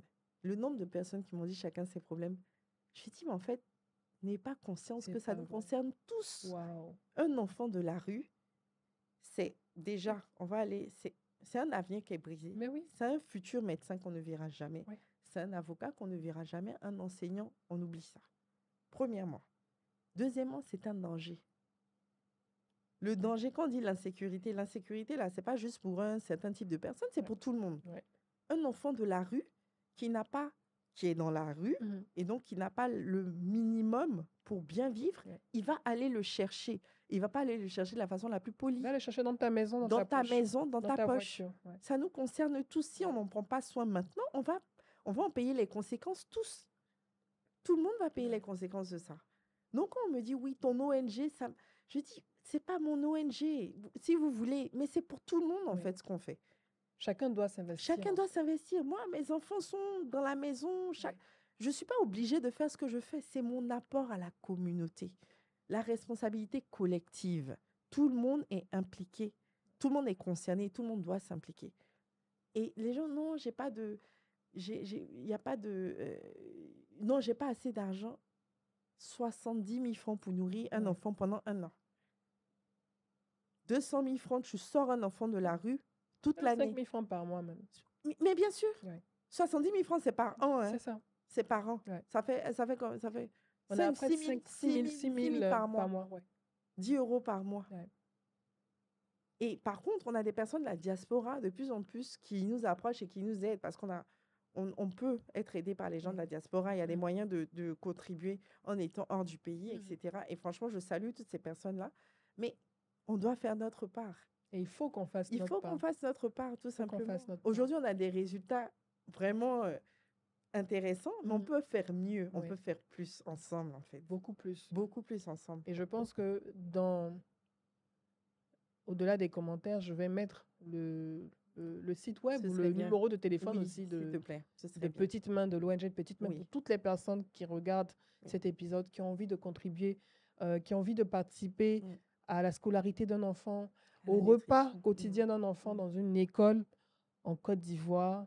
Vous pouvez vous adresser à Petites Mains. Je pense que c'est des actions comme ça, louables et importantes, qui ont un impact concret dans la société. Merci. On voit tellement de tares, des détournements, des vies brisées, du vol, tout ce qu'on peut imaginer dans notre société. Mais chacun à son petit niveau, avec même 5 000 francs par mois, vous pouvez aider un enfant de la rue à sortir de cette rue. Exactement. Même si ses parents n'ont pas la possibilité de l'accompagner, vous pouvez l'accompagner par ce petit geste-là. Ouais. Et franchement, moi, je te dis merci. Merci à Je toi. te dis énormément merci Merci à pour ça parce que on se dit, ah mais peut-être qu'elle peut tout faire, elle a tout, tu vois. Alors que à ton niveau, à ton petit niveau, tu es en train de créer une boule de neige qui est en train d'impacter la vie d'enfants. Tu en as qui vont, dans quelques années, revenir vers toi et te dire, ah moi, tu te rappelles de moi? Et je m'en souviendrai. Grâce à toi, je suis sortie. Aujourd'hui, je suis ici. C'est ça. Mais maman, je te tiens la main parce que je sais que tu veux faire quelque chose et tout. Voilà mon apport pour toi. Mais c'est surtout créer une chaîne de solidarité, que exactement. ceux-là aussi puissent demain devenir les parrains de leurs petits frères et sœurs. Exactement. Tu vois, Ouais. c'est créer cette chaîne-là que je souhaite avoir. Ouais. Malheureusement, on est sur notre continent, les Africains sont solidaires, Oui, mais non, il n'y a pas de système de solidarité. c'est ça. Et c'est ce que Petite Main essaie de mettre en place. Ouais. Il y a un système de solidarité implique tout le monde Oui. qui se tend la main, chacun faisant sa part pour que ce système-là soit fonctionnel, en fait. Ça. C'est ça qu'on essaie de mettre On en le place. fait on peut le faire dans la santé, mais on peut le faire également dans l'éducation et dans le suivi de nos exactement, enfants. Exactement. Et l'éducation, Nelson Mandela le disait, c'est l'arme la plus forte pour changer le monde. Ouais. Et c'est vrai, un enfant éduqué, c'est un futur adulte qui est responsable, qui est autonome, qui se prend en charge, qui vote de façon consciente, qui contribue à la société. C'est ce qu'on veut. Et qui est épanoui. Et qui, lui aussi, fait des enfants qui pourront avoir les clés nécessaires pour se bâtir une vie décente. Ouais. C'est ça, c'est une chaîne qu'on est en train de faire. Les résultats de Petite Main, on les verra peut-être pas de notre vivant, mais qu'importe, on fait pour la notre part. postérité. Pour la postérité. C'est ce que j'essaie de faire, créer pour la postérité. Que Dieu te bénisse. Amen. Ça m'arrive vraiment de le dire, mais franchement, Amen. je pense que c'est fort ce que tu apportes à la société. Merci. Et j'espère que beaucoup de personnes également vont accompagner Petite Main, surtout les entreprises du patronat qui ont des milliards en termes de bénéfices et qui peuvent, dans ces milliards-là, prendre 1%, même 0,05% pour financer l'éducation d'enfants en Côte d'Ivoire. Vous avez la possibilité de le faire. Et en fait, en réalité, j'ai parlé à plusieurs corporates. Ce qui les dérange, c'est le manque de traçabilité, le manque de transparence, le manque de... Ils ne savent pas l'impact réel qu'ils ont sur le terrain. Mais Petite Main va vous donner tout ça, en fait. C'est ce que nous, on fait à nos clients. On a des rapports, on a une communication, mais vraiment sur tout. Vous avez un auditeur, c'est vraiment, ça, la transparence. Oui. C'est la transparence, c'est le suivi. Les KPI, le suivi, tout. Ils ont tout ce qu'il faut. Aujourd'hui, ils l'annexent à leur rapport extra-financier, tu vois. Et c'est ça qu'on veut faire. C'est très bien, associé au rapport financier. Donc, vraiment, c'est un clé en main, en fait. C'est vraiment déléguer sa stratégie RSE du point de vue communautaire, impact communautaire. Tu es une femme d'exception, comme je l'ai dit au début, à l'entame de cet épisode. Merci, Edith. Merci, Kétiane. Merci, Edith. Merci infiniment pour ce partage. Est-ce que tu penses que tu as tout dit de ce que tu devais dire? Non, je n'ai pas tout dit. Je pense qu'on se reverra pour un autre épisode. Non, j'ai juste envie de faire un gros big up à mon époux. Monsieur Youssouf Karius, c'est le big up de votre épouse. Honnêtement, ayez des Youssouf dans vos vies. Ok. J'aime. Attends. Ayez des Youssouf dans votre vie. C'est pas mal ça. Non. Pourquoi En fait, toute la femme que je suis est là devant toi aujourd'hui parce que j'ai l'homme que j'ai à mes côtés. Je suis capable d'être la maman de 6 garçons, une maman présente avec eux, capable d'être une chef d'entreprise successful, capable également de bâtir pour la communauté parce que j'ai l'homme que j'ai à mes côtés. Tout ce que je fais là, Youssouf est mon partenaire dedans. Ouais. Tu vois, il me soutient dans tout ce que je fais. Il est toujours en train de m'encourager. Ouais. C'est quelqu'un de sain, de bienveillant. C'est un bon mari, c'est un bon père, sincèrement. Il a de vraies valeurs. Je suis contente et je lui dis toujours, je dis chérie, vraiment, je suis contente que je n'ai pas à te convaincre de rester intègre dans le business. Oui. Parce que ça m'aurait vraiment embêté d'avoir un mari qui est tellement devant les dollars, il veut tellement les dollars qu'il oublie ses valeurs. Ouais. Je n'ai pas besoin de faire ça avec mon époux. C'est quelqu'un qui est concentré, c'est quelqu'un qui a des valeurs familiales qui sont très fortes. Il est très présent pour la famille. Tout ce qu'il fait, vraiment, j'ai confiance en lui, en fait. C'est Tu un vois ce que je veux pilier. dire? C'est un pilier. Mm. Tu peux t'appuyer, te reposer sur lui. Il prend ses responsabilités d'époux. Il n'est pas en train de dire oui, non, en fait, non. Il ne transige pas sur sa responsabilité d'époux, Ouais. sur son rôle de père. Tu vois? Et ça, vraiment, je pense vraiment que j'ai un homme exceptionnel à mes côtés et je tiens à le dire. On Wow. tape un peu sur le dos des hommes, là, sur les doigts des hommes en ce moment. Mais moi, j'ai beaucoup de chance, encore une fois. Je suis très chanceuse. Parce qu'il le mérite. Parce que Certainement. c'est un homme de valeur. Certainement. Sinon, tu aurais tapé sur lui. Oui, ou je serais peut-être pas. Et pas lui, tu vois, tu aurais dit, voilà, tout Non, à simplement. la base même déjà. Faut voir la base déjà. Et voilà. Et puis, big up aussi à mes enfants, mes 6 garçons et mes 6 futurs hommes, là. Vraiment, je suis une maman complète, je suis une personne complète. Et puis, big up à Dieu. Qui Même s'il ne t'accompagne. regarde pas forcément le podcast d'Edith, big up. Il est au courant. Il est au courant, je crois qu'il n'est pas loin. Et parce que voilà, il m'a sauvée récemment de quelque chose de très difficile. Et puis, je suis encore plus reconnaissante d'être en vie Ouais. aujourd'hui devant tout le monde et de faire ma part. Et prochainement, je vais peut-être, si tu me réinvites, j'aurai l'occasion de parler du projet que je suis en train de proposer pour les femmes enceintes, pour les grossesses. Je pense qu'on aura un épisode complet sur le le cas des femmes enceintes. Voilà. Et comment elles sont accompagnées, gérées dans notre pays, dans nos sociétés même en général. Exactement. Et avec toutes les difficultés que ça implique. Parce que donner la vie, c'est être proche de la mort. Exactement. Et ça, on aura un épisode spécial avec toi à ce sujet-là. Vraiment. Tu as parlé de ton âme sœur qu'on salue. Ayez des Youssouf, mais aussi ayez des Jacob Bleu dans votre vie. Pourquoi pas? Ayez des Jacob Bleu. Je fais mon atalakou aussi. Mais franchement, je pense qu'il le mérite. Hein? Oui, et by the way, juste aussi, ton mari, j'ai été à son vernissage. Vraiment très, très, très doué. Merci très, beaucoup. très doué. C'est un régal ce qu'il fait. Merci. Pour les yeux. Merci. Donc, je suis sa manager, donc je prends. Tu es sa manager. Je manager. suis sa partenaire aussi.